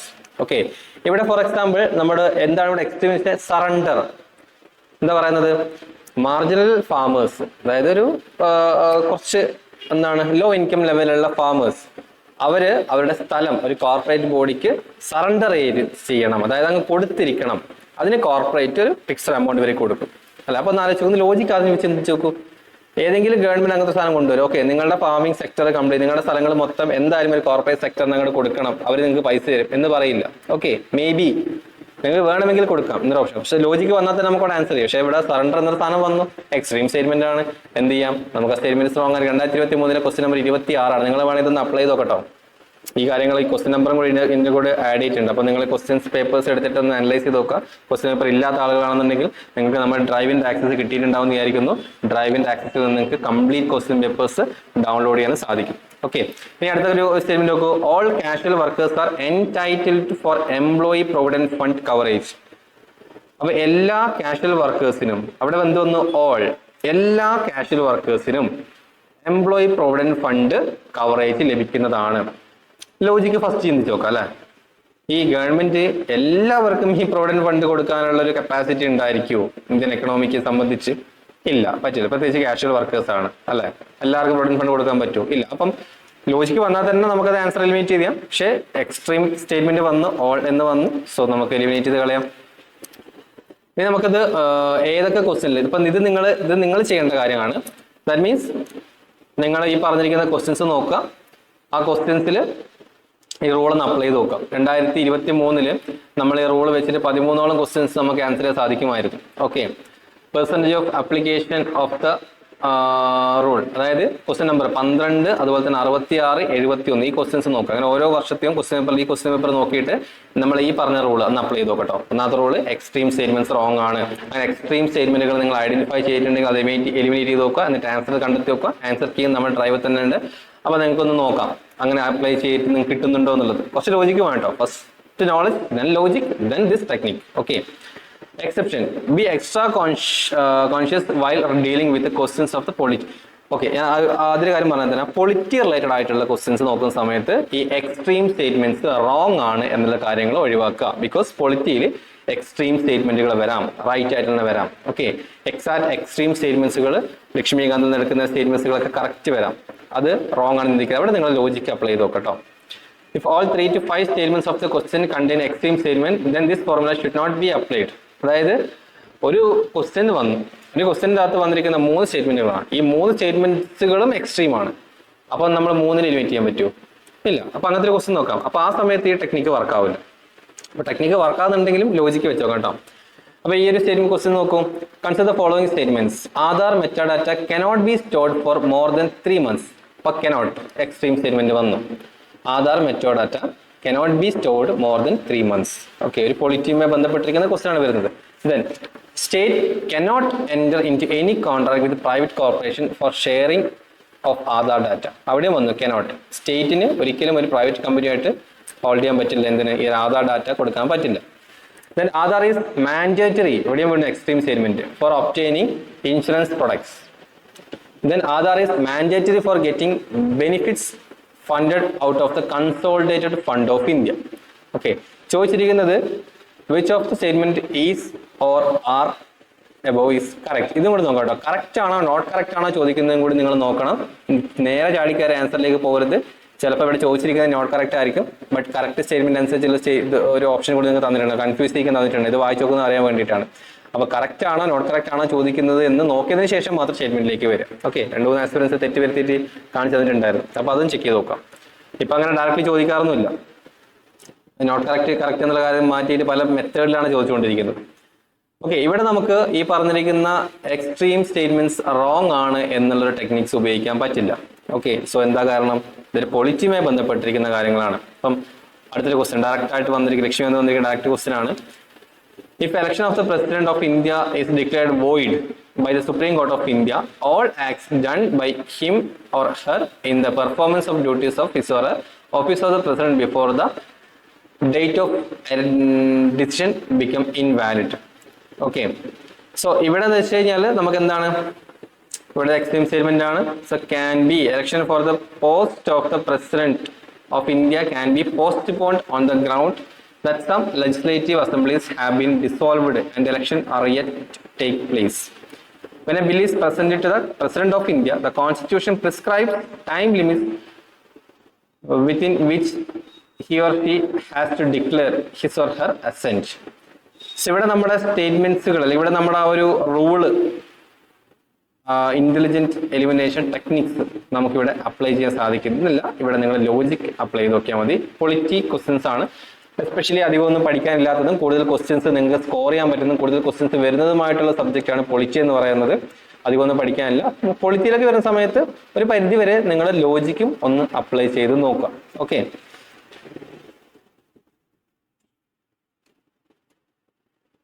So ഒരു question കാണിച്ചു തരാം.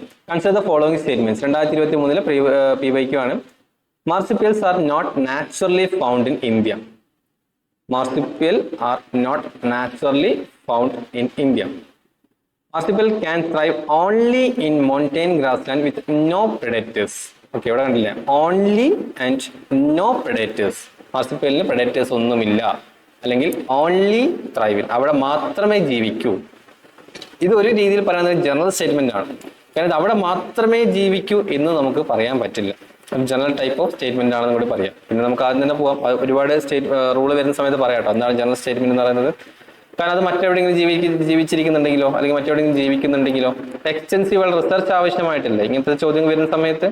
കാരണം മാർസിപ്പിയൽ അവിടെ ജീവിക്കില്ല എന്ന് നമുക്ക് ഒരിക്കലും പറയാൻ പറ്റില്ല. ചിലപ്പം ഈ എക്സാമിനേഷൻ കഴിഞ്ഞ് ക്വസ്റ്റ്യൻ പേപ്പർ ഇവാലുവേറ്റ് ചെയ്യുന്നതിന് മുന്നേ മാർസിപ്പിയലിന് അവിടെ കണ്ടിട്ട് ന്യൂസ് വന്നു കഴിഞ്ഞാൽ കഴിഞ്ഞു അല്ലേ, നമുക്ക് പിന്നെ ഈ ഒരു എന്തായിരിക്കും പറ്റും സ്റ്റേറ്റ്മെന്റ്സ് ശരിയായിരിക്കും. അതിന് മുന്നേ ആ ജനറൽ ടൈപ്പ് ഓഫ് സ്റ്റേറ്റ്മെന്റ്സ് പോകുന്നില്ല. കാരണം എക്സ്റ്റെൻസീവ് റിസർച്ച് ആവശ്യമായിട്ടുണ്ട്. അത് ശരിയാണോ അല്ലെങ്കിൽ തെറ്റാണോ എന്ന് വരുത്തിക്കാൻ വേണ്ടിയിട്ട് UPSC ഒരു എക്സ്റ്റെൻസീവ് ആയിട്ടുള്ള റിസർച്ച് ആവശ്യമായിട്ടുണ്ട്. ഓക്കെ, സോ ഇവിടെ നമുക്ക് നോക്കാം. Marsupials can thrive only in mountain grassland with no predators. Extreme statements ആണ്. ഒരു പ്രെഡേറ്റർ ഉണ്ടായിരിക്കില്ല, അവിടെ മാത്രമേ ജീവിക്കുകയുള്ളൂ. എക്സ്ട്രീം സ്റ്റേറ്റ്മെന്റ്സ് ആണ്. കഴിഞ്ഞു. അപ്പോൾ സ്റ്റേറ്റ്മെന്റ് 2 റോങ് ആണ്. അപ്പം statement 1 is correct, but statement 2 is incorrect. Option സിയിലേക്ക് നമുക്ക് നേരിട്ടെത്താം. ഓക്കെ, പിന്നെ marsupials are not naturally found in India. അപ്പൊ അവിടെ ഒരു നോട്ട് വന്നല്ലോ, അതൊരു എക്സ്ട്രീം സ്റ്റേറ്റ്മെന്റ് അല്ലേ, അപ്പൊ അതും റോങ് ആവാൻ സാധ്യതയില്ലേ എന്നൊരു സാധനം വന്നിട്ടുണ്ടാവും. പക്ഷെ നിങ്ങൾ ആ സ്റ്റേറ്റ്മെന്റ് വായിച്ചു നോക്കൂ. Marsupials are not naturally found in India. Marsupials naturally ഇന്ത്യയിൽ കാണാൻ സാധിക്കില്ല. ഒരു ജനറൽ ടൈപ്പ് ഓഫ് സ്റ്റേറ്റ്മെന്റ്സിലാണ് പോകുന്നത്. അപ്പൊ അതും കൂടി നിങ്ങൾ മൈൻഡിലുണ്ട്. നമ്മൾ ലോജിക്കും കൂടി അപ്ലൈ ചെയ്യണേ. ലോജിക്കും കൂടി അപ്ലൈ ചെയ്യുന്നത് മാത്രമേ ടെക്നിക്സിലേക്ക് വരും. ഇനി ഇവിടെ നോക്കൂ. With reference to coal based thermal power plants in India consider the following statements. None of them use sea water. None of them is set up in water stressed district. None of them privately owned. എല്ലാം extreme ആണ് അല്ലേ. None obviously option D, none of the above. Sorry, ഇതാണ് നമ്മുടെ right answer വരുന്നത്. അപ്പോൾ extreme സ്റ്റേറ്റ്മെന്റ്സുകളാണ്. അപ്പോൾ ഇവിടെയൊക്കെ നിങ്ങൾക്ക് അപ്ലൈ ചെയ്യാൻ പറ്റും. കാരണം ഇതൊക്കെ ഒരു ജനറൽ ടൈപ്പാണ്. ഞാൻ നേരത്തെ പറഞ്ഞ പോലെ തന്നെ കംപ്ലീറ്റ്ലി നമുക്ക് എന്ത് ചെയ്യാൻ സാധിക്കില്ല, ഒരു ഡിസ്പ്രൂവ് ചെയ്യാൻ സാധിക്കില്ല. ഇതങ്ങനെയല്ല എന്ന് നമുക്ക് പ്രൂവ് ചെയ്യാൻ സാധിക്കില്ല. എക്സ്റ്റെൻസീവ് റിസർച്ച് ആവശ്യമായിട്ടുള്ള കാര്യങ്ങളാണ്. Okay, none of them uses sea water. ഇപ്പം നിങ്ങൾ ജനറൽ ആയിട്ട് എങ്ങനെ ലോജിക്കായിട്ട് നമുക്ക് ഇതെങ്ങനെ ചിന്തിച്ച് നോക്കാം. ആ ഒരു മെത്തേഡ് എന്ന് പറഞ്ഞുതരാം.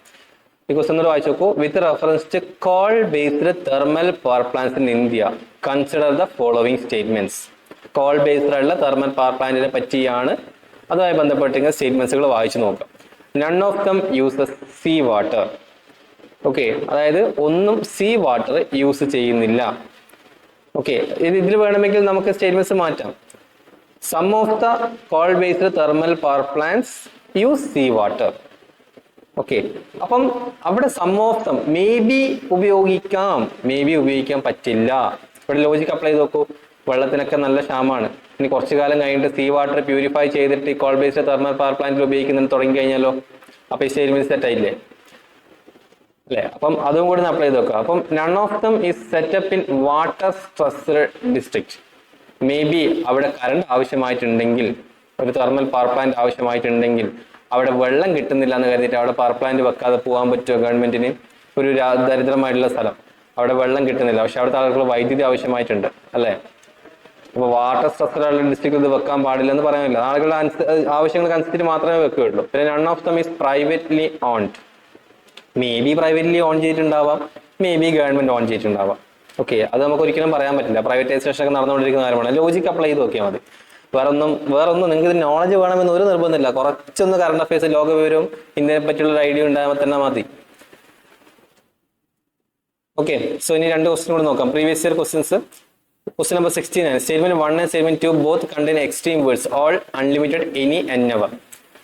ഇവിടെ 69th question നോക്കൂ. Consider the following statements.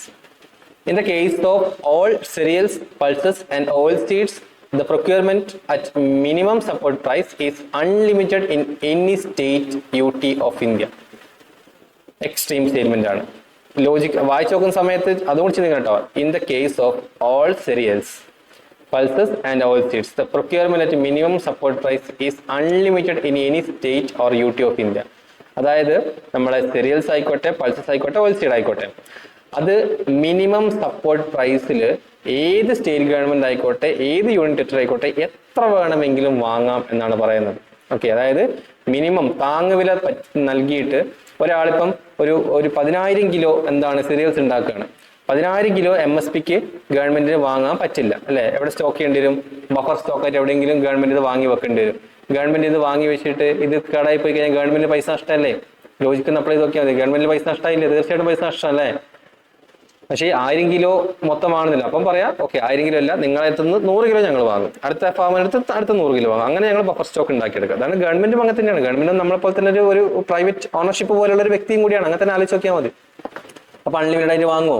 ഇല്ല. ലോജിക്ക് അപ്ലൈ ചെയ്യാൻ തന്നെ കഴിഞ്ഞു. പിന്നെ അത് എക്സ്ട്രീം സ്റ്റേറ്റ്മെന്റ് ആണ്, റോങ് ആണ്. Then in the case of cereals and pulses, the MSP is fixed in any state UT at level to which the market price will never rise. അതായത് market price അതിനേക്കാൾ മുകളിൽ പോവില്ല എന്നൊരു condition. In case of cereals and pulses, the MSP, അതായത് minimum support price, താങ്ങുവില, is fixed in any state or UT. അത് fixed ആണ്. അതായത് ഏത് സ്റ്റേറ്റിലോ ഏത് യൂണിയൻ ടെറിട്ടറിയിലായിക്കോട്ടെ MSP എന്ന് പറഞ്ഞിരിക്കുന്നത് ഫിക്സ്ഡ് ആണ്. At level to which the market price will never rise. അതായത് ഒരു മാർക്കറ്റ് പ്രൈസ് വെച്ചിട്ടുണ്ടാവും, അതിനെക്കാട്ട് ഉയരില്ല എന്ന് പറയുന്ന കണ്ടു. ഇപ്പൊ MSP ഫോർ എക്സാമ്പിൾ MSP ഒരു 10 രൂപയാണെന്ന് കരുതാം. ഓക്കെ, 10 രൂപയാണ് MSP. അപ്പൊ 1 കിലോ 1 kg വീറ്റ് എന്ന് കരുതാം. 1 kg വീറ്റിന് 10 രൂപ MSP വെച്ചു. ഈ പറഞ്ഞിരിക്കുന്ന റേറ്റ്, അതായത് മാർക്കറ്റ് വില ഒരിക്കലും 10ന്റെ മുകളിലേക്ക് പോവില്ല. ആ ലെവലിലുള്ളതാണ് ഗവൺമെന്റ് ഫിക്സ് ചെയ്യുന്ന MSP എന്ന് പറയുന്നത്. MSP എപ്പോഴും ഏറ്റവും കൂടുതലാണ്. അപ്പൊ അതിന്റെ പേരിൽ തന്നെ നിങ്ങൾക്ക് കേൾക്കാൻ പറ്റും താങ്ങുവില അല്ലെ? ലാഭവില എന്നല്ല MSP പറയുന്നത്, താങ്ങുവില. ഒരു കർഷകൻ അത് കൃഷി ചെയ്തു ഉണ്ടാക്കി പുറത്തേക്ക് എടുക്കുന്ന സമയത്ത് അദ്ദേഹത്തിന് നഷ്ടം വരാതിരിക്കണം. ഓക്കെ, ഇപ്പൊ മാർക്കറ്റിൽ ആരും വാങ്ങുന്നില്ല. അദ്ദേഹം കൃഷി ചെയ്യുന്ന സമയത്ത്, ഇപ്പൊ കരിമ്പ് കൃഷി ചെയ്യുന്ന സമയത്ത് പഞ്ചസാരയുടെ ഉപയോഗം നല്ല രീതിയിൽ ആവശ്യമായിട്ടുണ്ടായിരുന്നു. ഗവൺമെന്റ് ഒരു പുതിയ സ്കീം അങ്ങോട്ട് ഇറക്കുകയാണ്. ഇനി മുതൽ ആരും പഞ്ചസാര ഉപയോഗിക്കരുത്, പഞ്ചസാര മാരകമായ രോഗങ്ങൾക്ക് കാരണമാവുന്നു ഗവൺമെന്റ് പറയുന്നു. അപ്പൊ ഈ കൃഷി ഇറക്കി അത് കൾട്ടിവേറ്റ് ചെയ്ത് അത് കൊയ്തെടുത്ത് ഇത് പ്രോസസ് എടുക്കുമ്പോഴേക്കും ഈ പറഞ്ഞിരിക്കുന്ന കർഷകർ കംപ്ലീറ്റ് നഷ്ടമായിരിക്കില്ലേ? അപ്പം അവനെ സപ്പോർട്ടീവ് ആയിട്ട് ആര് വരണം? ഗവൺമെന്റ് വരണം. ഓക്കെ, ഗവൺമെന്റ് പറയണം ഓക്കെ നിനക്ക് നഷ്ടമില്ലാത്ത ലെവലിൽ ഞാൻ സാധനങ്ങൾ വാങ്ങിച്ചോളാം അല്ലെ? അതാണ് താങ്ങുവില. അല്ലാതെ നിനക്ക് ലാഭം ഉണ്ടാക്കാൻ വേണ്ടിയിട്ട് ഞങ്ങൾ വാങ്ങിക്കാം. ഇനി ചിലപ്പോൾ മാർക്കറ്റിൽ കുറെ പൈസ ആവശ്യം, ചിലപ്പോൾ മാർക്കറ്റിൽ ഇതിന് 20-30 രൂപ ഉണ്ടായിരിക്കും 1 കിലോ വീറ്റിന് നോക്കുകയാണെന്നുണ്ടെങ്കിൽ. ഈ പറഞ്ഞിരിക്കുന്ന ഫാമേഴ്സിന് ഗവൺമെന്റ് കൊടുക്കാതെ നേരിട്ട് മാർക്കറ്റിൽ വിൽക്കാനും പറ്റും. ഓക്കെ, അവന് ലാഭമല്ല നോക്കുന്നത്. ചിലപ്പം മാർക്കറ്റിൽ വേണ്ടാന്നുണ്ടെങ്കിൽ എന്താണ് കടം കയറി ആത്മഹത്യയെ സമ്മതിക്കുക ഒരു കർഷകന്? ഇല്ല. അവിടെയാണ് നമ്മൾ താങ്ങുവില്ല. അതായത് അവർ ആ കൃഷിക്ക് ഉപയോഗിച്ചിരിക്കുന്ന എത്രത്തോളം പൈസയാണോ അത് ഉപയോഗിക്കാൻ പറ്റും. ഇതാണ് ലോജിക്. സോ ഈ ടൈപ്പ് ഓഫ് ലോജിക് നിങ്ങളുടെ മൈൻഡിൽ ഉണ്ടായിരിക്കണം. ആ സ്റ്റേറ്റ്മെന്റ്, ഓക്കെ, ഈ സ്റ്റേറ്റ്മെന്റിൽ ഇങ്ങനെ നോക്കി സ്റ്റേറ്റ്മെന്റ് മാത്രം ആലോചിക്കരുത്. അങ്ങനെ സംഭവിച്ചാൽ കുറച്ചുകൂടി ബ്രോഡായിട്ട് ചിന്തിക്കാം. ഓക്കെ, കുറച്ച് ചിന്താഗതി അങ്ങോട്ട് നിങ്ങൾ പറത്തി വിട്ടേക്ക്. അത് ഏതെങ്കിലും വഴിക്ക് പോയിട്ട് വരട്ടെ. ആ ചിന്താഗതിയിൽ നിങ്ങൾക്ക് കിട്ടും. ഓക്കെ, അങ്ങനെ വരുമോ ഇല്ലയോ എന്നുള്ള കാര്യങ്ങൾ. അപ്പൊ ഞാൻ ഇവിടെ രണ്ടും പറഞ്ഞിരിക്കുന്നത് എന്താണ്, ലോജിക്കാണ് പറഞ്ഞിട്ടുള്ളത്. വേറൊന്നും ഇരുന്ന് പഠിച്ചു നോക്കി ഇത് നിങ്ങളുടെ എന്താണ് ഈ പറഞ്ഞിരിക്കുന്ന സൊസൈറ്റിയുടെ ടെക്സ്റ്റ് ബുക്കിലുണ്ട്, അല്ലെങ്കിൽ ജോഗ്രഫിയുടെ ടെക്സ്റ്റ് ബുക്കിൽ, എക്കണോമിക് ജോഗ്രഫിയിലുണ്ട്, ആ ടെക്സ്റ്റ് ബുക്ക് വായിച്ചാൽ മതി. ഇതൊന്നും അവർ പറഞ്ഞില്ല. നമ്മൾ ജസ്റ്റ് ഇവിടെ നമ്മൾ ലോജിക്ക് മാത്രം നോക്കിയിട്ടില്ല. ഞാൻ എക്സ്ട്രീം സ്റ്റേറ്റ്മെന്റ്സിൽ ഞാൻ പോയിട്ടില്ല. ലോജിക്ക് കഴിഞ്ഞിട്ട് നമുക്ക് അങ്ങോട്ടേക്ക് പോവാം. ടെക്നിക്സിൽ അതിന് മുന്നേ തന്നെയാണ് നിങ്ങളോട് പറഞ്ഞിട്ടുള്ളത് അല്ലേ. സോ നെക്സ്റ്റ് സ്റ്റേറ്റ്മെന്റ് നോക്കൂ. 93 ക്വസ്റ്റ്യൻ ഇവിടെ പറഞ്ഞിട്ടുണ്ട്. Option 1 and 3 contain extreme words any and no. Option 2, it is hard to disprove. Too much research will be required to disprove it. Hence, it is the most likely choice. Okay. അപ്പോൾ നമുക്ക് 91 question നോക്കൂ. Which one of the following statements about Sangam literature in ancient South India is correct? Ancient South India'യിൽ ഈ സംഘം ലിറ്ററേച്ചറുമായി ബന്ധപ്പെട്ടിരിക്കുന്ന ഒരു statement ആണ് ചോദിക്കുന്നത്. Okay, Sangam poems are devoid of any reference to material culture. അതായത് സംഘം പോയംസ് എന്ന് പറഞ്ഞിരിക്കുന്നത് ഒരു തരത്തിലുള്ള റെഫറൻസ്, ഒരു തരത്തിലുള്ള മെറ്റീരിയൽ കൾച്ചറിന്റെ റെഫറൻസ് സംഘം പോയംസിന്റെ അകത്ത് കാണിക്കുന്നില്ല.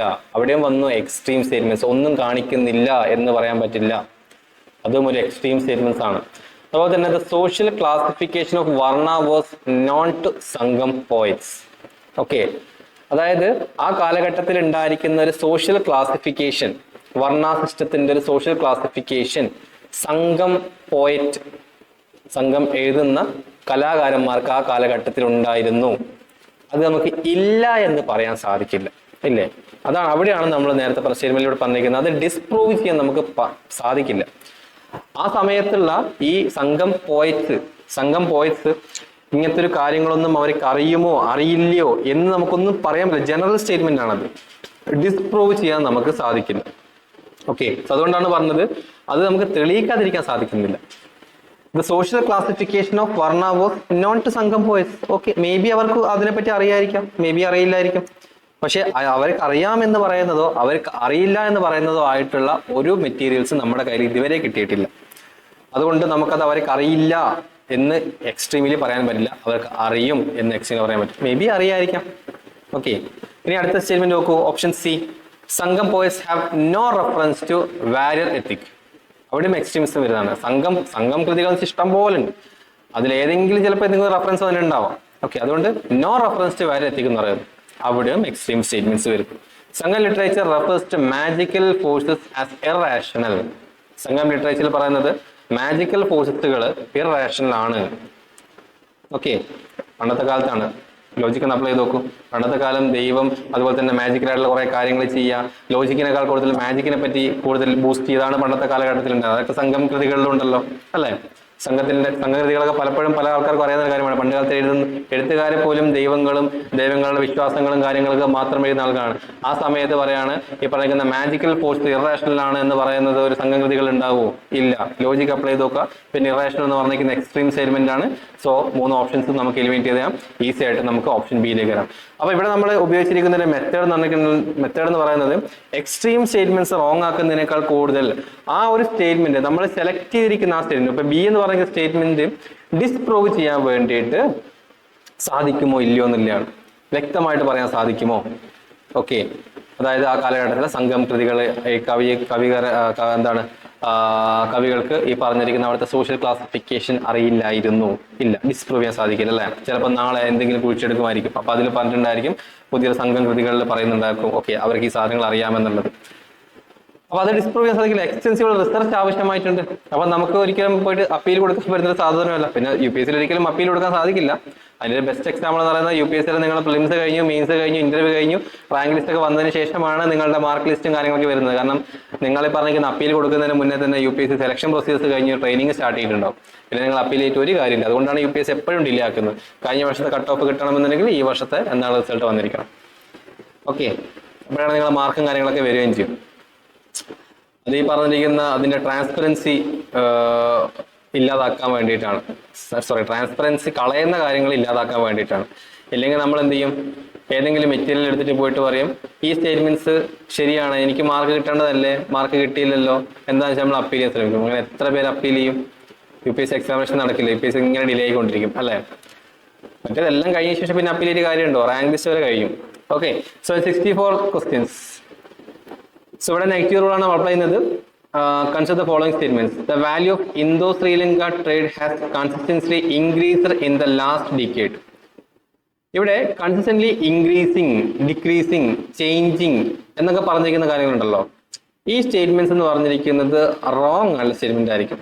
ഓക്കെ, അപ്പം സ്റ്റേറ്റ്മെന്റ്സ് നമ്മൾ ലോജിക്കുന്ന ആദ്യം നോക്കാം. The value of ഇന്തോ-ശ്രീലങ്ക trade has consistently increased in the last decade. കഴിഞ്ഞ ഒരു ശതകം, ഒരു 10 വർഷത്തിനുള്ളിൽ നമ്മുടെ ഇന്ത്യയും ശ്രീലങ്കയുമായിട്ടുള്ള ട്രേഡ് ഡ്രാസ്റ്റിക്കലി ഇങ്ങനെ ഇൻക്രീസ് ചെയ്തുകൊണ്ടിരിക്കുകയാണ്. പറയാൻ പറ്റില്ല, എക്കണോമിയാണ്. ചിലപ്പോൾ ഉയരാം, ചിലപ്പോൾ താഴാം, ചിലപ്പോൾ എന്ത്. ഈ ക്വസ്റ്റ്യൻ ഉണ്ടാക്കുന്ന സമയത്ത് ഇതിങ്ങനെ ഉയർന്നിട്ടുണ്ടാവും അല്ലേ. ക്വസ്റ്റ്യൻ ഉണ്ടാക്കുന്ന 1 വർഷം മുന്നേ ക്വസ്റ്റ്യൻ പേപ്പർ ഉണ്ടാക്കാൻ തുടങ്ങും, ആ സമയത്ത് ഉയർന്നു നിൽക്കുന്നുണ്ടാവും. ചിലപ്പോൾ ക്വസ്റ്റ്യൻ ഉണ്ടാക്കി അയച്ചു കൊടുത്ത് UPSC അത് വെരിഫൈ ചെയ്ത് പ്രിന്റ് ഔട്ട് ചെയ്തു നമ്മൾ എക്സാമിന് ചെയ്യുന്നതിനുള്ളിൽ തന്നെ ഇന്ത്യ ശ്രീലങ്ക നമ്മുടെ വലിയ പ്രശ്നം വന്നിട്ടുണ്ടാവും. ചിലപ്പം എന്താണ്, മൊത്തത്തിൽ ഇടിഞ്ഞു പൊടിഞ്ഞ് താഴെ വന്നിട്ടുണ്ടാവും. ഇന്ത്യ ശ്രീലങ്ക തമ്മിലുള്ള റിലേഷൻ മൊത്തം പോയിട്ടുണ്ടാവാം, ചിലപ്പം ട്രേഡ് കംപ്ലീറ്റ് പോയിട്ടുണ്ടാവാം. അപ്പൊ നമ്മൾ ആ സമയത്ത് ആൻസർ ചെയ്യുന്ന സമയത്തൊക്കെ ഞാൻ ന്യൂസിൽ വന്നിട്ടുണ്ടായിരുന്നു, ഇന്ത്യ ശ്രീലങ്ക തമ്മിലുള്ള ട്രേഡ് റിലേഷൻസ് കംപ്ലീറ്റ്ലി പോയി. അതുകൊണ്ട് ഇൻക്രീസർ അല്ല, നല്ല രീതിയിൽ ഡിക്രീസർ ആണ്. സ്റ്റേറ്റ്മെന്റ് സ്ട്രോങ് ആണ്, നേരത്തെ പറഞ്ഞ ലോജിക്കാണ്. പിന്നീട് ഞാൻ പറഞ്ഞ തന്നെ ഇത് മേ ബി മാറ്റം സംഭവിക്കാം, അങ്ങനത്തെ സ്റ്റേറ്റ്മെന്റ് കൂടെ ആയിക്കോട്ടെ. മേ ബി മാറ്റം സംഭവിക്കാം, നാളെ ദിവസം മാറ്റം സംഭവിക്കാം. നിങ്ങൾ എക്സാം അറ്റൻഡ് ചെയ്തു, അതിനുശേഷം ഇനി റിസൾട്ട് വരുന്ന സമയത്ത് വരെ ചിലപ്പോൾ മാറ്റം സംഭവിക്കാം. കൺസ്റ്റന്റ്ലി ഇൻക്രീസ് ചെയ്യാം, അതിൽ ഡിക്രീസ് ചെയ്യാൻ എന്തോ ആവാം. പക്ഷേ നമ്മൾ അങ്ങോട്ട് പോകണ്ട, റോങ് സ്റ്റേറ്റ്മെന്റ് എന്താ ഞാൻ ലോജിക്കാട്ടോ പറഞ്ഞത്. കൺസ്റ്റന്റ്ലി ഇൻക്രീസ് എന്ന് പറയുന്നത് ഒരു ലോജിക്കൽ ഒരു എക്സ്ട്രീം സ്റ്റേറ്റ്മെന്റ് ആണ്. സോ റോങ് ആണ്. Textile and textile articles constitute an important item of trade between India and Bangladesh. അപ്പൊ ഇവിടെ ഈ സ്റ്റേറ്റ്മെന്റ് ശരിയാണ്. അപ്പൊ ഈ സ്റ്റേറ്റ്മെന്റ് എന്തുകൊണ്ട് ശരിയായി എന്ന് ചോദിച്ചാൽ ഇതിലൊരു റൂൾ ഉണ്ട്. ആ റൂളിലേക്ക് നമ്മൾ എത്താൻ പോകുന്നതേ ഉള്ളൂ. ഇവിടെ നോക്കിക്കഴിഞ്ഞാൽ ഇത് textiles and textile article constitute an important item of trade between India and Bangladesh. ടെക്സ്റ്റൈലും ടെക്സ്റ്റൈൽ ആർട്ടിക്കിൾസുമാണ് ഇന്ത്യയും ബംഗ്ലാദേശും തമ്മിലുള്ള മെയിൻ ആയിട്ടുള്ള ഇമ്പോർട്ട് ചെയ്യുന്ന എക്സ്പോർട്ട് ചെയ്യുന്ന സാധനങ്ങൾ. ഇതാണ് ഇത് പറയുന്നത്. ഇവിടെ പറയുന്ന കാര്യം ആൻ ഇമ്പോർട്ടന്റ് ഐറ്റം, ഒരു ഇമ്പോർട്ടന്റ് ആയിട്ടുള്ള ഐറ്റം ആണ്, അല്ലാതെ ഓൺലി ഐറ്റം എന്ന് പറഞ്ഞിട്ടില്ല. Okay, textile and textile articles constitute the only item of trade between India and Bangladesh എന്ന് പറയുകയാണെന്നുണ്ടെങ്കിൽ അത് റോങ് ആയിരിക്കും. ഇന്ത്യ ബംഗ്ലാദേശും ഈ പറഞ്ഞ ടെക്സ്റ്റൈൽ ആർട്ടിക്കിൾസ് മാത്രമല്ല, ഒരുപാട് സാധനങ്ങൾ ഇമ്പോർട്ട് ചെയ്യുന്നുണ്ട്, ഒരുപാട് എക്സ്പോർട്ട് ചെയ്യുന്നുണ്ട്. അതിൽ ഇതൊരു ഇമ്പോർട്ടൻ്റ് ആയ സാധനമാണ്. ഇതൊരു ജനറൽ ടൈപ്പ് സ്റ്റേറ്റ്മെന്റ് ആണ് അല്ലെ. അതിൽ ഇമ്പോർട്ടൻ്റ് ആയ സാധനമാണ്. One of them, may be എന്നൊക്കെ പറയുന്ന പോലെ, മേ ബി നടക്കാം. One of them is or are എന്നൊക്കെ പറയുന്ന പോലെ തന്നെ. അപ്പം ആ സ്റ്റേറ്റ്മെന്റ്സുകൾ എപ്പോഴും ശരിയായിരിക്കും കേട്ടോ. ഇത് നമുക്ക് അടുത്ത റൂളുകളിലേക്ക് വരുന്ന സമയത്ത് പറഞ്ഞുതരാം. Okay, in the last 5 years Nepal has been the largest trading partner of India in South Asia. അവിടെ ഒരു എക്സ്ട്രീം സ്റ്റേറ്റ്മെന്റ് വന്നു അല്ലേ.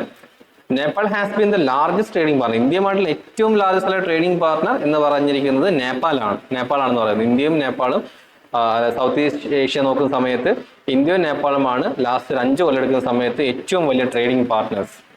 ലോജിക്ക് നോക്കിയാൽ തന്നെ നമുക്കറിയാൻ പറ്റുമോ നേപ്പാളിൽ നിന്ന് എന്താണ് നമുക്ക് ഇങ്ങോട്ടേക്ക് ട്രേഡ് ചെയ്യാനുള്ളത്? ഇല്ല, ഒന്നുമില്ല അല്ലെ. നേപ്പാളിൽ എന്താ നമുക്ക് കിട്ടാനുള്ളത്?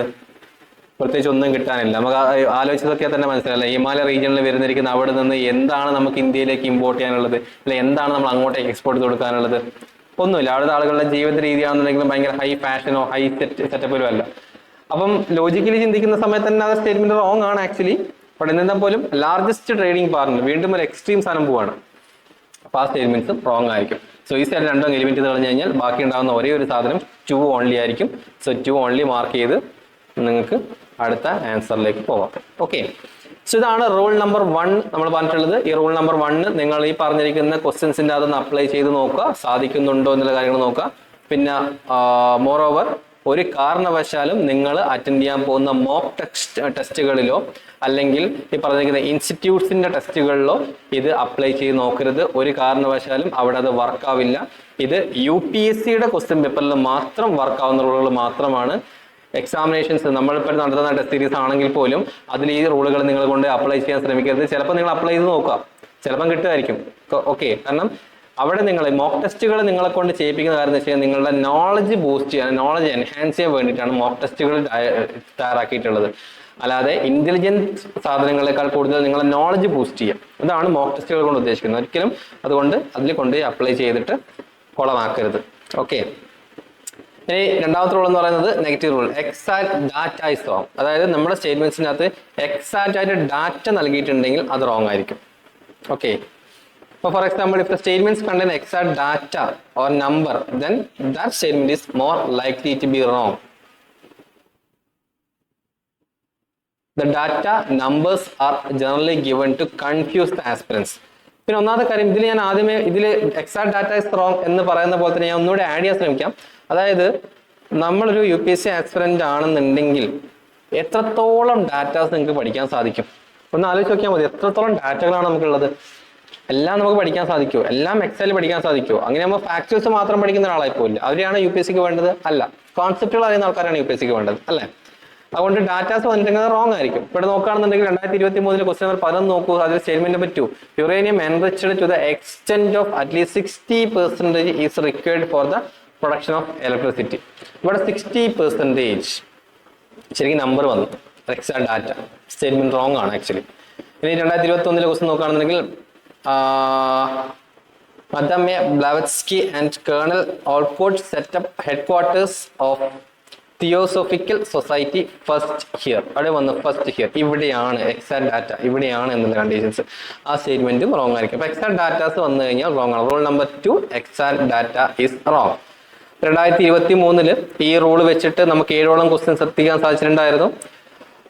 അതിൻ്റെ അകത്ത് ഏകദേശം 5ഓളം ക്വസ്റ്റ്യൻസ് പോലും എന്താണ് നമ്മൾ റൂൾ അപ്ലൈ ചെയ്ത് നോക്കിയിട്ട് നമുക്ക് കിട്ടിയിട്ടുണ്ടായത്. അതാ പറഞ്ഞ റൂൾ എപ്പോഴും കറക്റ്റ് ആയിട്ട് ആക്യുറേറ്റ് ആവണമെന്നില്ല. 50 to 58% മാത്രമാണ് നമ്മൾ 2023 ക്വസ്റ്റ്യൻസിൽ നമ്മൾ റൂൾ അപ്ലൈ ചെയ്ത് കിട്ടിയിട്ടുള്ളത്. അപ്പോൾ 2022 ക്വസ്റ്റ്യൻസ് നോക്കുന്ന സമയത്ത് നമുക്ക് ഒരു ക്വസ്റ്റ്യൻ മാത്രമേ ഉണ്ടായിട്ടുള്ളൂ. അതിൽ റൂൾ കറക്റ്റ് ആയിട്ട് നമുക്ക് അപ്ലൈ ചെയ്ത് 100% അതിന്റെ സക്സസ് റേറ്റ് എന്ന് പറയുന്നത്. ആ ക്വസ്റ്റ്യൻ നമ്പർ 57 ആണ്. അപ്പോൾ ഈ പറഞ്ഞിരിക്കുന്ന ക്വസ്റ്റ്യൻ നമ്പർ വെച്ചിട്ട് നിങ്ങൾ ഈ റൂള് ഒന്ന് അപ്ലൈ ചെയ്ത് നോക്കുക. ഓക്കെ, നമ്മൾ എല്ലാ റൂളും പഠിച്ചിട്ട് എല്ലാ റൂളും വ്യക്തമായിട്ട് നിങ്ങൾ ഒരു കറക്റ്റ് ആയിട്ട് നിങ്ങളുടേതായ ലാംഗ്വേജിൽ ഓരോ റൂളിൻ്റെ അണ്ടറിൽ എന്തൊക്കെയാന്നുള്ള കാര്യങ്ങൾ പഠിക്കുക. ആ പഠിച്ചതിന് ശേഷം ആ റൂള് വെച്ചിട്ട് UPSCയുടെ പ്രീവിയസ് ഇയർ ക്വസ്റ്റ്യൻസ്, കഴിഞ്ഞ 2015 മുതലുള്ള ക്വസ്റ്റ്യൻ പേപ്പേഴ്സിലെ ഓരോ ക്വസ്റ്റ്യൻസും ഒരു ലോജിക്കും നിങ്ങൾ റൂളും വെച്ച് ചെയ്തു നോക്കൂ. അപ്പം തന്നെ നിങ്ങൾക്ക് ആ മാജിക്ക് മനസ്സിലാവും. ചിലപ്പം നിങ്ങൾ കിട്ടില്ല എന്ന് പ്രതീക്ഷിക്കുന്ന ചില ആൻസേഴ്സ് പോലും, ചില ക്വസ്റ്റ്യൻസ് പോലും നിങ്ങൾക്ക് ക്രാക്ക് ചെയ്യാൻ സാധിക്കും. ഓക്കെ, ഇതിന്റെ എക്സെപ്ഷൻ എവിടെയാണെന്ന് വെച്ച് കഴിഞ്ഞാൽ in the following question statement 1 is correct.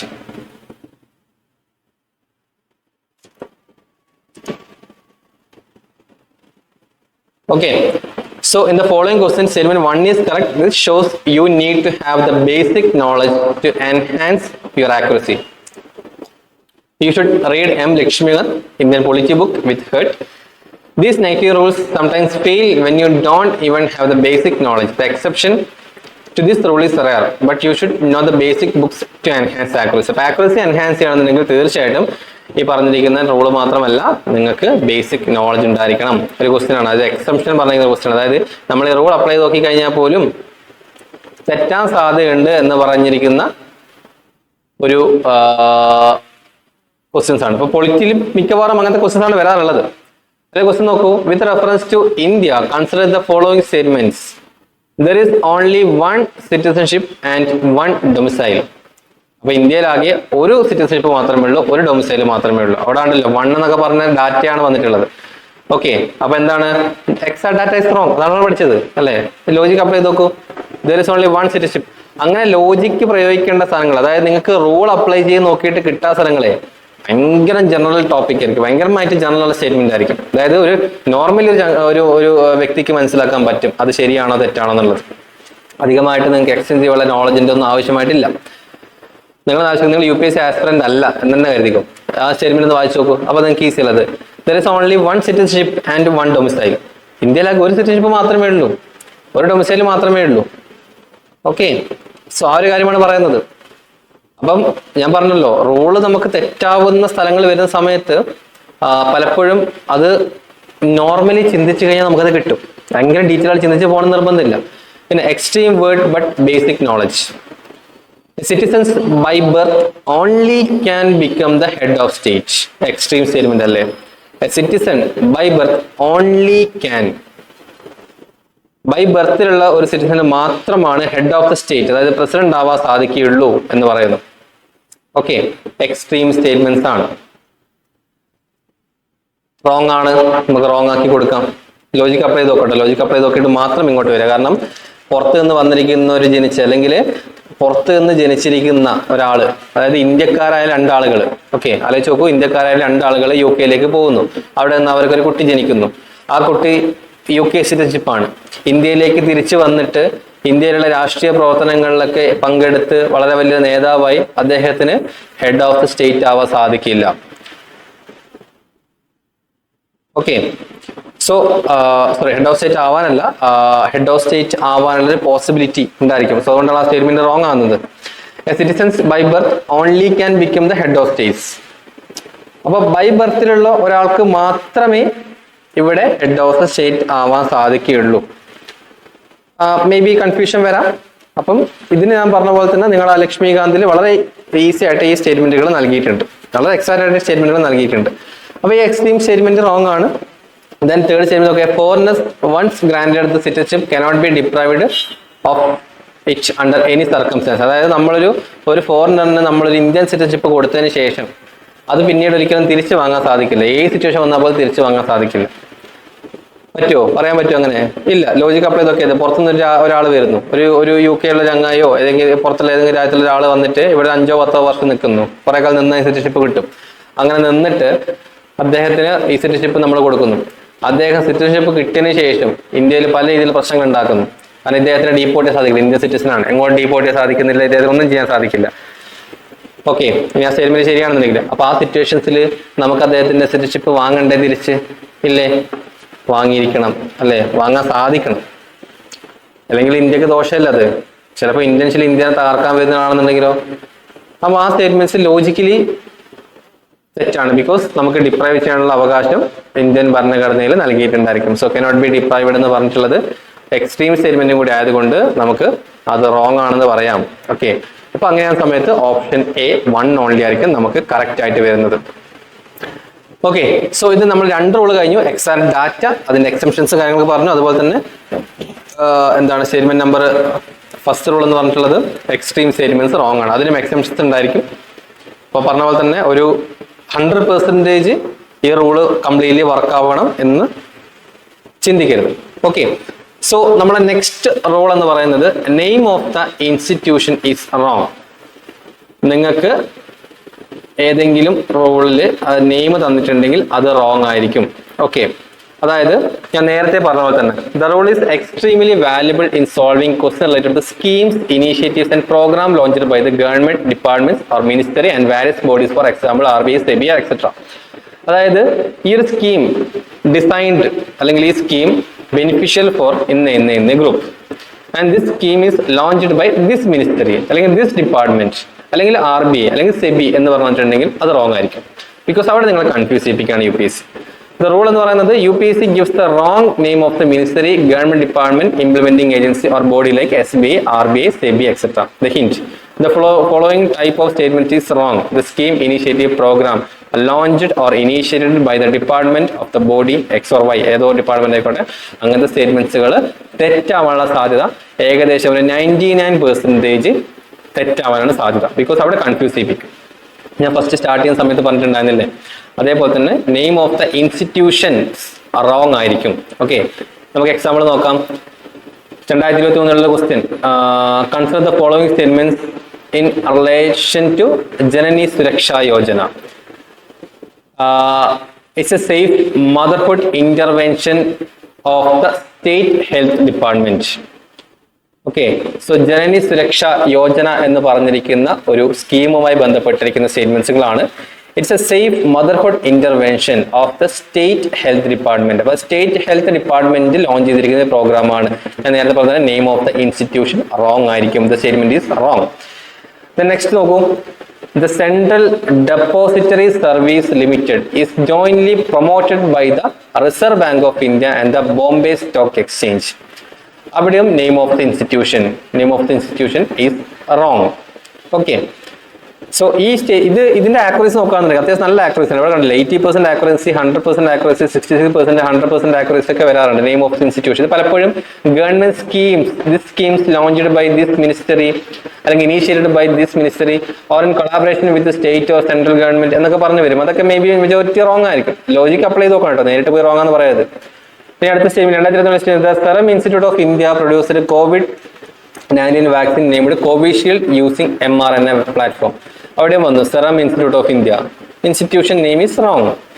പിന്നെ they are supervised and regulated by local boards set up by state governments. അവിടെയും വന്ന് നെയിം ഓഫ് ഇപ്പൊ നെയിം ഓഫ് ദ ഇൻസ്റ്റിറ്റ്യൂഷൻ എന്ന് പറയുന്നത് ഈ പറഞ്ഞ പോലെ തന്നെ സെറം ഇൻസ്റ്റിറ്റ്യൂട്ട് അല്ലെങ്കിൽ RBI അല്ലെങ്കിൽ ബോംബെ സ്റ്റോക്ക് എക്സ്ചേഞ്ച് ഇങ്ങനത്തെ സാധനങ്ങൾ പേര് മാത്രമേ വരുന്നില്ല പറഞ്ഞത്.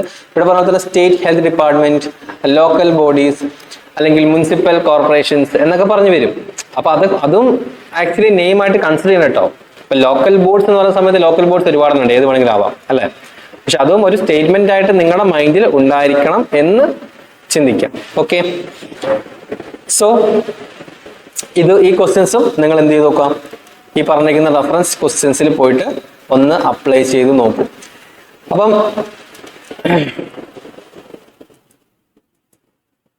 ദ സെയിം ടൈപ്പ്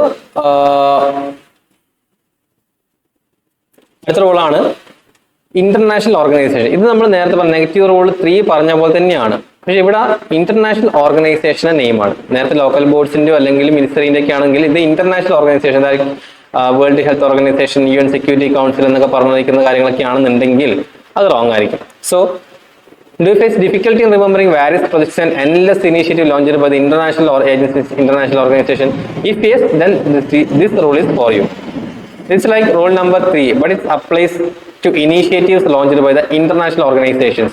അപ്പൊ ഞാൻ നേരത്തെ പറഞ്ഞ പോലെ തന്നെ നമ്മൾ ഒരു റോബോട്ട് ഒന്നല്ല, അത് UPSC അറിയാം നമ്മൾ റോബോട്ട് അല്ല എന്നുള്ള കാര്യങ്ങൾ.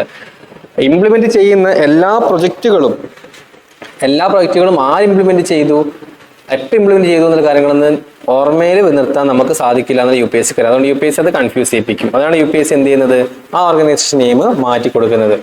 This rule is extremely valuable in solving questions related to schemes, initiatives and programs launched by the international organization or UN organization, etc. The rule എന്ന് പറയുന്നത് UPSC gives the wrong name of the international organization like WHO or international body. Hindi നമുക്ക് നോക്കാം. Okay, examples of statements where this rule is applied. 2023 94ാമത്തെ question, statement number 2. Okay, negative rule 4 നമ്മൾ apply ചെയ്ത് നോക്കുകയാണ്.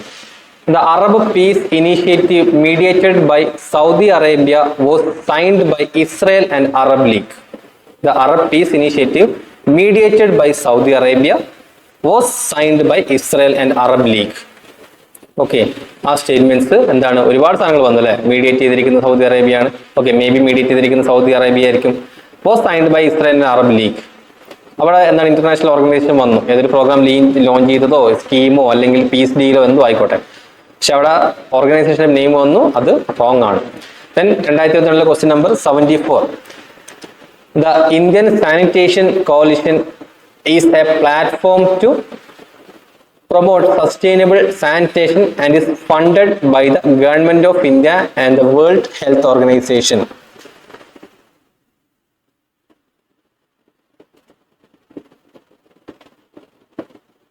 Okay, World Health Organization. നേരത്തെ വന്നു തന്നെ international ഓർഗനൈസേഷന്റെ പേര് വന്നു. Wrong statement. 2022 question. 2021 second.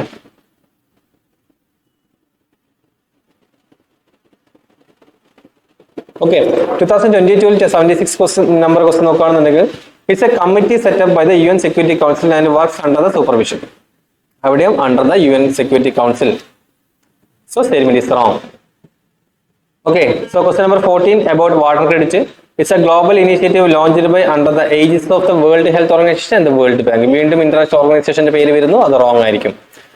Okay, so ഇതില് ഒരു സജഷൻ എന്നുള്ള കാര്യം, 2020 ഈ റൂള് തീരെ നമുക്ക് അപ്ലൈ ചെയ്യാൻ വന്നിട്ടുണ്ടായിരുന്നില്ല, ഒരു ക്വസ്റ്റ്യൻസ് വന്നിട്ടില്ല. പക്ഷേ 2020 കഴിഞ്ഞു, 21 ഏകദേശം 6ഓളം ക്വസ്റ്റ്യൻസ് ആണ് ഈ സ്കീം വന്നിട്ടുള്ളത്. നമ്മൾ റൂള് വെച്ച് അപ്ലൈ ചെയ്ത് നോക്കിയിട്ട് നമുക്കാകെ ഒരു ക്വസ്റ്റ്യൻസ് മാത്രമേ നമുക്ക് റോങ് ആയി കണ്ടുപിടിക്കാൻ സാധിച്ചിട്ടുള്ളൂ. ബാക്കി ഏകദേശം ഇതിന്റെ ആക്യുറസി നടന്ന 85% ആക്യുറസി വന്നിട്ടുണ്ടായിരുന്നു. റഫറൻസ് ക്വസ്റ്റ്യൻസ് നിങ്ങളൊന്ന് ചെയ്ത് നോക്കാം. ഓക്കെ, ഒരുപാട് റൂൾസുകൾ ഉണ്ട് കേട്ടോ, ഇങ്ങനെ ഒരുപാട് തമ്പ് റൂൾസുകൾ ഉണ്ട്. അതാ പറഞ്ഞത് 31ഓളം ടെക്നിക്സുകളുണ്ട്. ഒരു പരിധിവരെ നമുക്ക് ഇത് UPSCയുടെ റിയൽ എക്സാമിനേഷൻ നിങ്ങൾക്ക് അപ്ലൈ ചെയ്ത് നോക്കി കഴിഞ്ഞാൽ ഒരു പരിധിവരെ നിങ്ങൾക്ക് ക്ലിയർലി കട്ട് ഓഫ് മറികടക്കാൻ പറ്റും. ബാക്കി കുറച്ച് നോളജ് നിങ്ങൾ അക്വയർ ചെയ്ത് ആ നോളജ് അക്വയർ ചെയ്യാൻ വേണ്ടിയിട്ട് നമ്മുടെ ടെസ്റ്റ് സീരീസിനകത്തുള്ള കാര്യങ്ങളും കൂടി പഠിച്ച് ആ ടെസ്റ്റ് സീരീസ് അറ്റൻഡ് ചെയ്യും. അവിടെ നോളജും കിട്ടി, ടെക്നിക്സും കിട്ടി. അപ്പോൾ രണ്ട് പേജ് അങ്ങ് അപ്ലൈ ചെയ്ത് നോക്കാം. ഓക്കെ, ഇങ്ങനെ ഒരുപാട് മെറ്റീരിയൽസിന്റെ പിന്നാലെ പോകുന്നത് ബുദ്ധിമോശമാണ്. നിങ്ങളുടെ ടൈം വേസ്റ്റിംഗ്, എനർജി വേസ്റ്റിംഗ് ആണ്. നമ്മുടെ ഉദ്ദേശം 100 ക്വസ്റ്റ്യൻസ് 85 മാർക്കുകൾ 90 മാർക്ക്. ഇതാണ് നിങ്ങളുടെ മുന്നിലുള്ള ലക്ഷ്യം എന്ന് പറയുന്നത്. അല്ലാതെ മുന്നിൽ കൂന കൂട്ടിയിരിക്കുന്ന ഒരു ടെക്സ്റ്റ് ബുക്ക് കംപ്ലീറ്റ്ലി വായിച്ച് തീർക്കുകയാ എന്നുള്ള ലക്ഷ്യം മാറ്റി നിർത്തുക. പഠിക്കാൻ തുടങ്ങുന്ന കുട്ടികളൊക്കെ ആ കാര്യങ്ങളൊന്ന് മനസ്സിൽ വെക്കാം. ഓക്കെ, സോ നെഗറ്റീവ് റൂള് നമ്മൾ 4 വരെ എടുത്തു.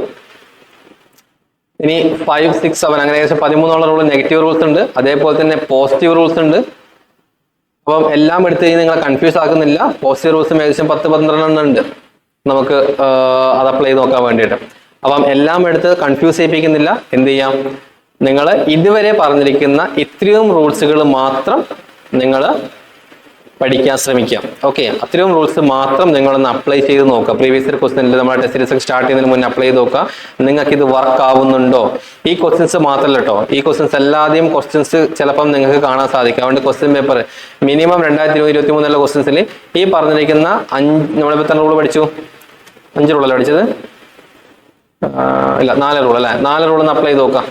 4 റൂൾ അപ്ലൈ ചെയ്ത് നോക്കിയിട്ട് നിങ്ങൾക്ക് അത് കിട്ടുന്നുണ്ടോ ഇല്ലയോ എന്നുള്ള കാര്യങ്ങൾ വെരിഫൈ ചെയ്യാം. ഓക്കെ, സോ ഓൺലൈൻ ആയതുകൊണ്ട് തന്നെ സെഷൻ ഒരുപാട് വലിച്ചു നീട്ടുന്നില്ല. റൂൾ അപ്ലൈ ചെയ്ത് നോക്കിയിട്ട് വർക്ക് ചെയ്യുന്നുണ്ടോ നോക്കുക. ഇനിയും റൂൾസുകൾ നമുക്ക് വരുന്ന സബ്സിക്വന്റ് ക്ലാസ്സുകളിൽ നിങ്ങൾക്ക് പരിചയപ്പെടുത്തുന്നതായിരിക്കും. സോ ഇതൊക്കെ കഴിഞ്ഞ് പിന്നീട് നമ്മുടെ ടെസ്റ്റ് സീരീസിൻ്റെ അകത്ത് ഞാൻ ഓൾറെഡി പറഞ്ഞ പോലെ തന്നെ 47 ടെസ്റ്റുകളായിരിക്കും ഉണ്ടായിരിക്കുന്നത്. ടെസ്റ്റുകൾ നിങ്ങൾക്ക് ഓൾറെഡി OMR ഷീറ്റ് തന്നിട്ടുണ്ട്. OMR ഷീറ്റ് പ്രിന്റ് ഔട്ട് എടുത്തിട്ട് 50 കോപ്പിയെങ്കിലും പ്രിന്റ് ഔട്ട് എടുത്ത് കയ്യിൽ വെക്കുക. എക്സാക്ട് ടൈമിൽ അപ്ലോഡ് ചെയ്യുന്ന എക്സാക്ട് ടൈമിൽ നിങ്ങൾ എക്സാമിനേഷൻ അറ്റൻഡ് ചെയ്യാൻ ശ്രമിക്കുക. കറക്റ്റ് 2 മണിക്കൂറിന് ശേഷം നിങ്ങൾ മാർക്ക് കാൽക്കുലേറ്റ് ചെയ്ത് നിങ്ങളുടെ മെന്റേഴ്സ് അല്ലെങ്കിൽ ഗ്രൂപ്പിലുള്ള അഡ്മിൻസിന് അയച്ചു കൊടുക്കാം. അത് കറക്റ്റ്ലി റെക്കോർഡ് ചെയ്യപ്പെടും. ഈ റെക്കോർഡ് ചെയ്യപ്പെടുന്ന മാർക്കിനനുസരിച്ചിട്ടായിരിക്കും നിങ്ങളെ ഏത് സബ്ജക്റ്റിൽ വീക്ക്, ഏത് സബ്ജക്റ്റിൽ നിങ്ങൾ സ്ട്രോങ് ആണെന്ന് പറഞ്ഞ് നിങ്ങൾക്ക് പേഴ്സണൽ മെന്റർഷിപ്പ് നൽകാൻ തുടങ്ങുന്നത്. ഓക്കെ, സോ ചിലപ്പോൾ നിങ്ങൾ ജോഗ്രഫി ക്വസ്റ്റ്യൻസ് കഴിഞ്ഞു, ജോഗ്രഫിയിൽ നിങ്ങൾക്ക് നല്ല മാർക്ക് ഉണ്ടായിരിക്കും. പക്ഷേ പൊളിറ്റി നിങ്ങൾക്ക് ഒരു രീതിയിലും സെക്ഷണൽ ടെസ്റ്റിൽ നിങ്ങൾക്ക് മാർക്ക് വരുന്നില്ല. അപ്പോൾ പൊളിറ്റിയിൽ കൂടുതൽ നിങ്ങൾക്ക് സപ്പോർട്ട് നൽകേണ്ടതായിട്ടുണ്ട്. സോ ഇങ്ങനെയായിരിക്കും മെന്റർഷിപ്പ് നൽകുന്നത്. ചുമ്മാ നിങ്ങളെ ഒന്നും മനസ്സിലാക്കാതെ ഓക്കെ നിങ്ങൾ എന്തെങ്കിലും പഠിച്ചോ, ഇതാണ് പഠിക്കുന്ന മെത്തേഡ് എന്ന് പറയുന്നത് നിങ്ങൾ ഓരോരുത്തരും മനസ്സിലാക്കിയിട്ടായിരിക്കും നമ്മുടെ മെന്റർഷിപ്പ് എപ്പോഴും പോയിക്കൊണ്ടിരിക്കുന്നത്. അപ്പോൾ ഈ ഒരു കാര്യങ്ങൾ മൈൻഡിൽ വെക്കുക. ടെസ്റ്റ് അറ്റൻഡ് ചെയ്ത് ആൻസർ കീ എടുക്കുക. നമ്മൾ മോർണിംഗ് 9:30 2:30 നമ്മൾ അപ്ലോഡ് ചെയ്യും. ഈവനിങ് ഒരു 5 o'clock നിങ്ങൾക്ക് ആൻസർ കീയും നൽകുന്നതായിരിക്കും. ഓക്കെ, സോ അതിനുശേഷം 9 o'clock ഇപ്പം 5 o'clock തന്നു കഴിഞ്ഞാൽ ഒരു ഈവനിങ് 7 o'clock ഒരു ഡിസ്കഷൻ നമ്മൾ വെക്കും. ഒരു വളരെ ലിമിറ്റഡ് ആയിട്ടില്ല, എല്ലാം നമുക്ക് ഡിസ്കസ് ചെയ്യാൻ പറ്റില്ല. അപ്പോൾ ഒരുപാട് ടൈം വേസ്റ്റ് ആവും. ഒരു 30 മിനിറ്റ്സിനുള്ളിൽ നമ്മൾ ഒരു 5-10 ക്വസ്റ്റ്യൻസ് മാത്രം ഡിസ്കസ് ചെയ്യും. എങ്ങനെയൊക്കെയാണ് വരുന്നത് നിങ്ങളും കൂടി പറയുന്ന സമയത്താണ് ഡിസ്കസ് ചെയ്യുന്നത്. ഡിസ്കസ് ചെയ്ത് നമുക്ക് എങ്ങനെ ഈ റൂൾസ് ഒക്കെ നമ്മൾ അപ്ലൈ ചെയ്ത് നോക്കാൻ വേണമെങ്കിൽ. റൂൾസ് അപ്ലൈ ചെയ്ത് കാര്യമില്ല, ചിലപ്പോൾ കിട്ടില്ല. കാരണം UPSCന്റെ മൈൻഡ് സെറ്റിൽ ഉണ്ടാക്കുന്നതല്ലല്ലോ ഞാൻ നേരത്തെ പറഞ്ഞ പോലെ തന്നെ. അപ്പം അത് അപ്ലൈ ചെയ്ത് നോക്കാം. ഓക്കെ, സോ ഇത്രയുമാണ് നമ്മൾ ഇന്നത്തെ സെഷനിൽ പ്ലാൻ ചെയ്തിട്ടുള്ളത്. ബാക്കി ഒരു 2-3 സെഷൻസ് കൊണ്ട് നമുക്കിത് കംപ്ലീറ്റ് ചെയ്ത് തീർക്കാം. വളരെ ഇമ്പോർട്ടൻ്റ് ആയിട്ടുള്ള കാര്യങ്ങളാണ്, മനസ്സിൽ വെക്കുക, റിവൈസ് ചെയ്യാം. മാക്സിമം ഈ റൂൾസുകൾ അപ്ലൈ ചെയ്യാൻ ശ്രമിക്കാം. അതിൻ്റെ ഒപ്പം തന്നെ പഠിക്കാൻ ശ്രമിക്കാം. നമ്മൾ ടെസ്റ്റ് സീരീസിന് ഷെഡ്യൂൾ നൽകിയിട്ടുണ്ട്. ആ ഷെഡ്യൂളിനനുസരിച്ചിട്ടുള്ള അതിനകത്ത് പറഞ്ഞിട്ടിരിക്കുന്ന ടെക്സ്റ്റ് ബുക്കുകളും ഓൾറെഡി നമ്മുടെ ഡ്രൈവിൽ അവൈലബിൾ ആണ്. ഡ്രൈവിൻ്റെ ആക്സസ് വാങ്ങി ആ ടെക്സ്റ്റ് ബുക്കുകൾ ഡൗൺലോഡ് ചെയ്ത് പഠിക്കാം. ഓക്കെ, സോ എത്രയും പെട്ടെന്ന് കംപ്ലീറ്റ് ചെയ്ത് വ്യക്തമായിട്ട് 47 ടെസ്റ്റുകളും അറ്റൻഡ് ചെയ്ത് ഒരു ഹാപ്പി ആസ്പിറൻ്റ് ആയിട്ട് നിങ്ങൾ എക്സാമിനേഷൻ അറ്റൻഡ് ചെയ്യാം. കിട്ടുന്നതോ അല്ലയോ എന്നുള്ള നമ്മൾ ചെയ്യേണ്ട കാര്യങ്ങൾ നമ്മൾ ചെയ്ത് തീർക്കാം. ബാക്കി നമുക്ക് വിരൽത്തുവെച്ച് കാണാം. ഒരിക്കലും ഈ ടെസ്റ്റുകൾ അറ്റൻഡ് ചെയ്യുന്നതുകൊണ്ട് നിങ്ങൾ ക്വാളിഫൈ ചെയ്യുമെന്നൊന്നും ഞാൻ വാഗ്ദാനം നൽകുന്നില്ല. കാരണം UPSC എന്ന് പറയുന്നത് നിങ്ങളെപ്പോലെ തന്നെ നമുക്കും എപ്പോഴും ഒരു ദൂരം അകലെയാണ്. ഓക്കെ, അത് ഏത് അക്കാദമി ആണെങ്കിലും ദൂരം അകലെയാണ്. അവരെന്ത് ചിന്തിക്കുന്ന അറിയാൻ പറ്റില്ല. എന്നിരുന്നാൽ പോലും UPSCന്റെ പല ട്രാക്കുകളും നമ്മൾ ഐഡന്റിഫൈ ചെയ്ത് അവരിലേക്ക് എത്തുക. ഞാൻ പറഞ്ഞല്ലോ, കള്ളനെ പിടിക്കണമെങ്കിൽ കള്ളന്റെ പിന്നാലെ പോകണം. അതുപോലെ തന്നെ UPSC അറിയണമെന്നുണ്ടെങ്കിൽ UPSC ക്വസ്റ്റ്യൻ പാറ്റേൺ അറിഞ്ഞിരിക്കണം. UPSC ക്വസ്റ്റ്യൻ സെറ്റ് ചെയ്യുന്ന ക്വസ്റ്റ്യൻ സെറ്റ് എന്ന മൈൻഡ് സെറ്റ് നമ്മൾ അറിഞ്ഞിരിക്കണം. എങ്ങനെ ഒരു ടോപ്പിക്കിൽ നിന്നൊരു ക്വസ്റ്റ്യൻ അവർ ഉണ്ടാക്കും, എങ്ങനെ ക്വസ്റ്റ്യൻസ് വരും, എങ്ങനെ അതിൻ്റെ അകത്ത് അവർ ഓപ്ഷൻസ് നൽകും എന്നുള്ള കാര്യങ്ങൾ അറിയാൻ ശ്രമിക്കാം. ചുമ്മാ ഇഷ്ടംപോലെ ബുക്സ് എടുത്ത് പഠിക്കുന്നത് മാക്സിമം നിർത്താൻ ശ്രമിക്കാം. ഓക്കെ,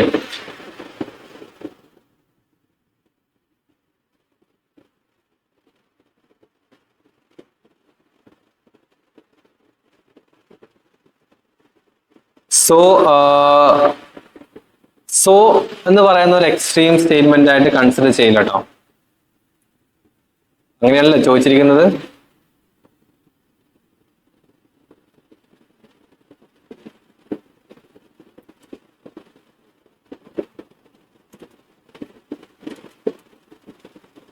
ഓക്കെ, സോ ബാക്കിയുള്ള കാര്യങ്ങൾ നമുക്ക് അടുത്ത സെഷനിൽ ഡിസ്കസ് ചെയ്യാം.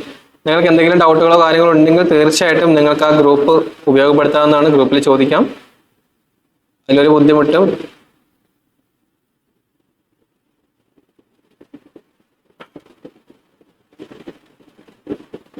ആർ നോട്ട് ഒരു എക്സ്ട്രീം സ്റ്റേറ്റ്മെന്റ് ആയിട്ട് നമുക്ക് എടുക്കാം, പക്ഷെ എല്ലാ സാഹചര്യങ്ങളിലും നമുക്ക് എടുക്കാൻ